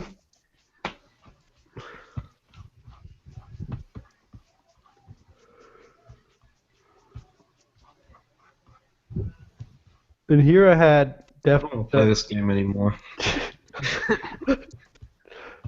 Here I had Death Dogs pack as a minor event. What? There was like 6 of them. I thought you could handle a pack. Oh my gosh! I'm still at 5. I'm still at 5/6 of my HP. To be fair, if I had just went for a stronger spell than Magic Missile, I probably still would be up. Yeah, if But, you would have like Searing Raid, or if you have Fireball or something, they'd all be out. So Yeah, but I underestimated them. Death saving throw, buddy. Yeah, it happened. I don't want to talk about it. Is it a 1? It's a 1. That's okay. So I it's don't, 2 fails. I don't count it as 2 failed. So Oh, perfect. because I feel like that's really unfair. Yeah, and Perrin would die. You're getting attacked, and you're getting attack counts as a death saving throw, and fail counts as 2. That's kind of really unfair. Good point. I mean, I will kick you guys around all day. I just feel like you should have a fair chance. Yeah, you don't want us to die. You just want us to get super close to death. I mean, the only one time I actually wanted to kill somebody, he died, and he was really sad about it, and I felt mean because it was part of a dream. Shut up. Anyways, back to the game. Death Dog number 3 is going to attack August. Double attack, head. One hits.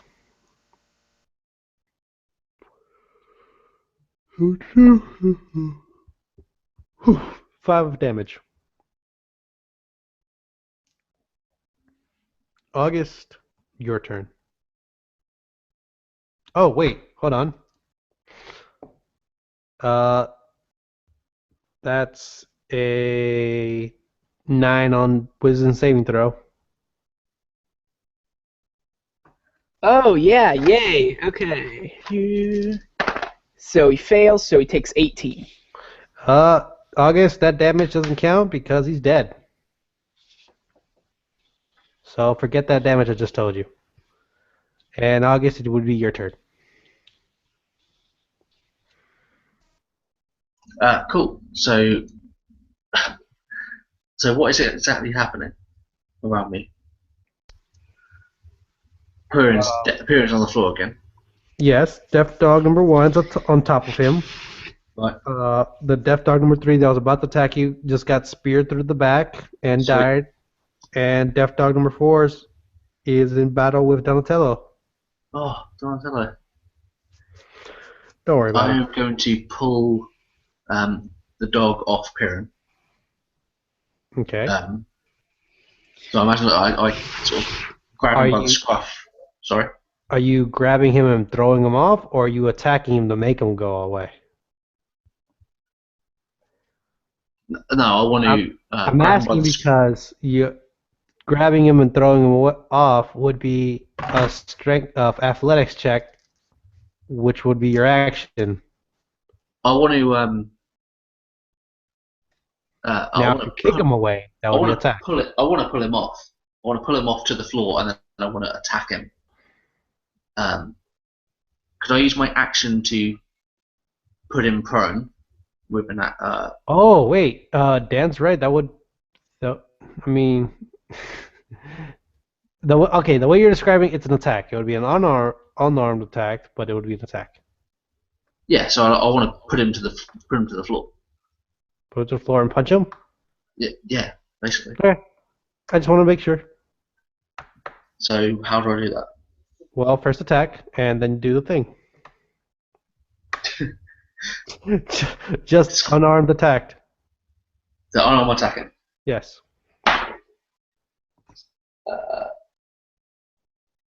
10. 10's a miss. And so what do I don't pull So him off? you're just trying to grapple him off, but you can't really lift him enough to move him away, and he's just struggling so much that you can't really punch him, get a clear punch. Okay, so with my second attack, I do the same. I try and pull him off. Okay. Okay. Yeah. So you're just changing your stance to try it again. Yeah. Like wrestling a pig. Oh, that's much better. 25. That's a hit. Sweet. So I pull him off. Does that do damage or? Yes, unarmed attack. 8. That's a killing blow. How would you like to describe it? Oh, that's weird. So He had 3 hits So- left. I imagine that what I was trying to do was pull him off Piran and just slam him into the floor so that I could attack him. But the way I threw him into the floor sort of bent his body in half, like his head hit the floor and then his body just snapped in front of him, snapped behind him. Sorry.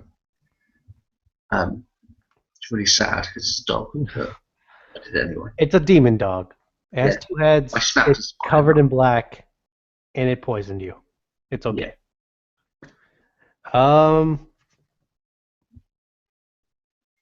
Jeff, dog number 4 is going to bite at Donatello. It hits 1. The other one's a crit miss. So, oh wait, damn it. Hold on. All right, Make your will save. 15. Oh, that makes it. So you're gonna take half of 10, so 5.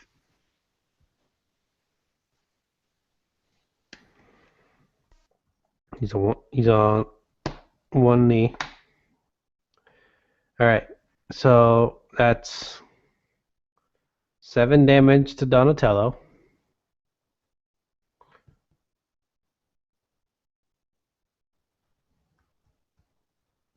And then con save throw.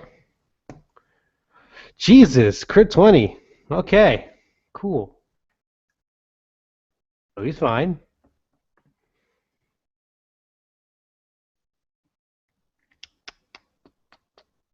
Eddie's. Ah, damn it, Eddie. Donatello's turn. It's gonna do bite. Oh, well, okay. That's 8 damage. No, that'll be 7 damage.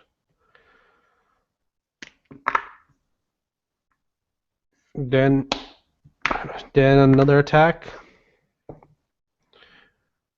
That's a miss. Wait, hold on. 8, 9, 10, 11, 12, 13, 14. That's a hit.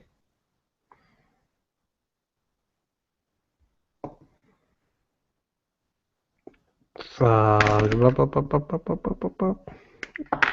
18. I'm sorry, who's hitting what? Donatello's hitting Demon Dog number 4. Okay, that's what I thought. And Lizard would be next.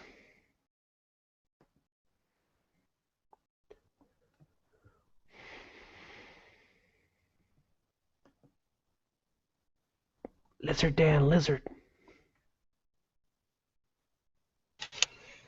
The lizard? Yeah. So, I have a question for you. Go ahead. The familiar can take actions as normal, minus an attack action. Right. Stabilizing is an action. Yes. So I want to know, before I even think of a way to RP it, can my lizard, will you mechanically allow it to attempt to stabilize me? Oh my gosh. Hold on. Yes, you will. I probably will, but I just want to consult the internet real quick. My weasel is totally gonna stabilize me at some point. That feels like that would be a little too much, but let's. Well, the familiar is also intelligent, so. Looking at Yeah, they're not just but it's also an alive. animal.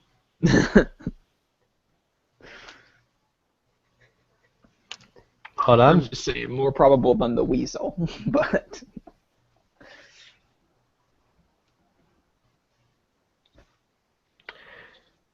What? Okay.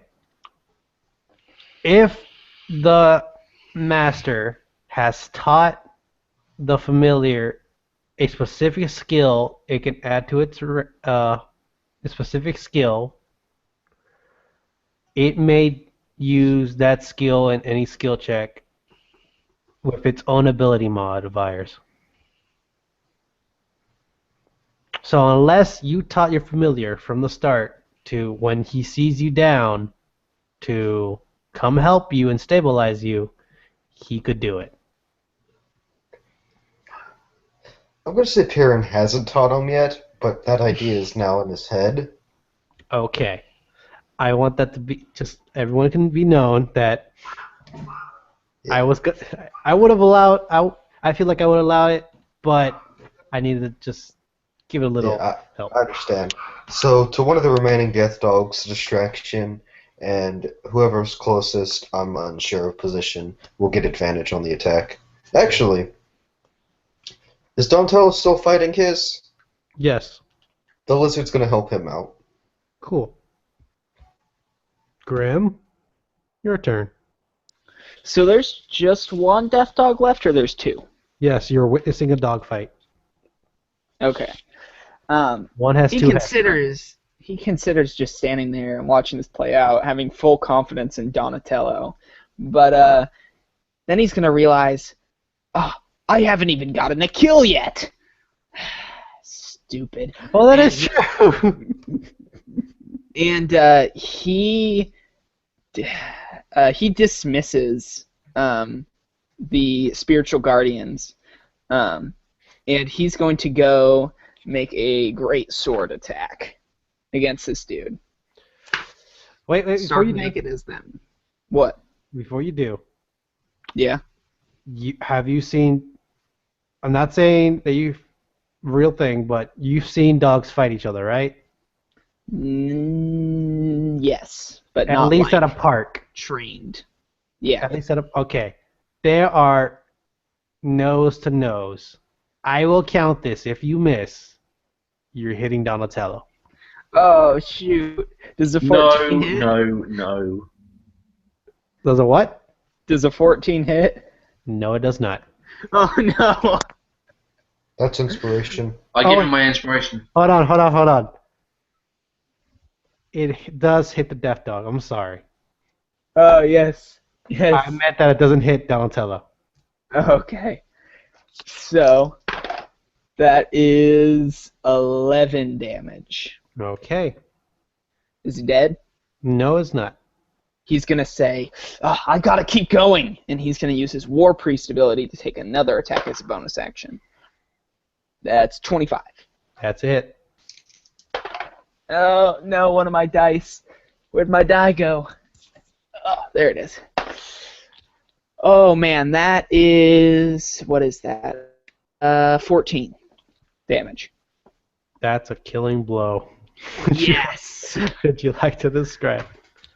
So Graham takes his greatsword above his head and he swings it down into the dog's spine.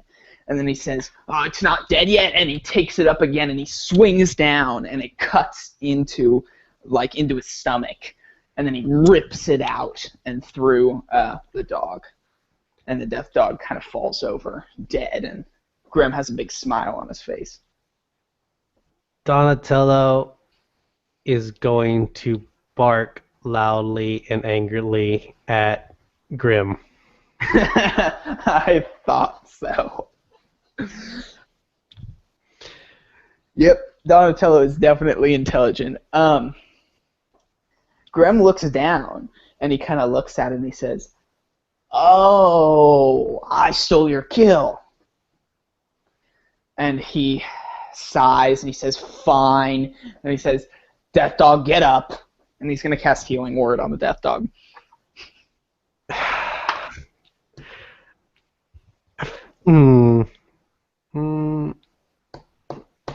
It may not be alive. The way you described it, I wouldn't say it would be. Yeah. So don't waste your spell. It's not gonna. Okay. Oh my gosh, this is the best thing ever. Oh, what's so cute? He thinks for a second. He says, "Good dog." And he walks away. He says, I bring it back so you could get the kill, but he's too dead." You're just gonna see Donatello a little upset. Hey guys, do you remember that cloud of sand dust that was coming? I've been towards waiting to hear what this is. Everybody, now that the battle's over, roll me a perception check. If this is another group of death dogs, I'm quitting. 16. 19. Mm-hmm. Okay. Don't worry about it. Unconscious. All right. Oh, Healing Word. No, I'm going to go over and Cure Wounds him. Hold that thought. Okay. Coming, you both, August and Grim, would see a sort of boat being blown through the sand with a bunch of people on it heading in your direction, and I think that's a good place for us to stop for today. Can I You said cure boat. wounds him before the session ends? So What was he's that? up for next session. Yes, you can cure wounds. Actually, I may not want to, considering he may be late next session. That's 7 man. HP. Dan, you have 7 HP. In case you didn't hear. Thank you. Ben, what did you say? You say there's a boat blowing across, Yep. like a ship. Well, like a little ship, yes. That's cool. Like the sand people in Avatar, right? Yep. And we level up. Nope, not yet. Definitely kidding not me? that. You're close. So We close. just fought through so many death dogs. Alright, so next session, we're literally murdering everything until we level. Yeah. Hold on. What? There's a person there? Kill it. All right. Mm, let me go through the notes. Friendly NPC woman? Die. Grandma? Hey, Deb, how long were you in the guard? I think that's 45 XP. Yeah.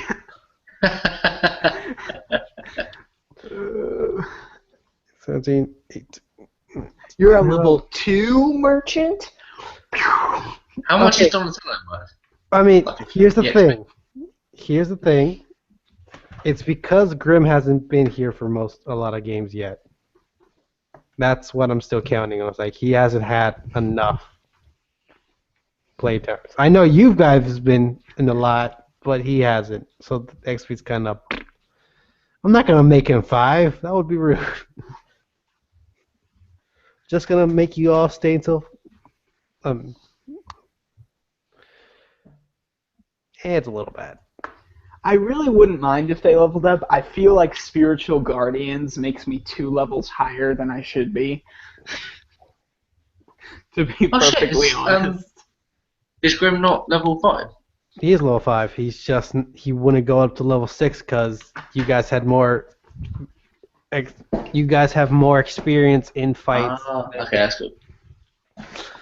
But what if I was like level 5 and a third when we started this? Or 5 and a half? This is a good point I bring up, huh, DM? If you can find out how to balance that out completely by tomorrow, I'll let you do it.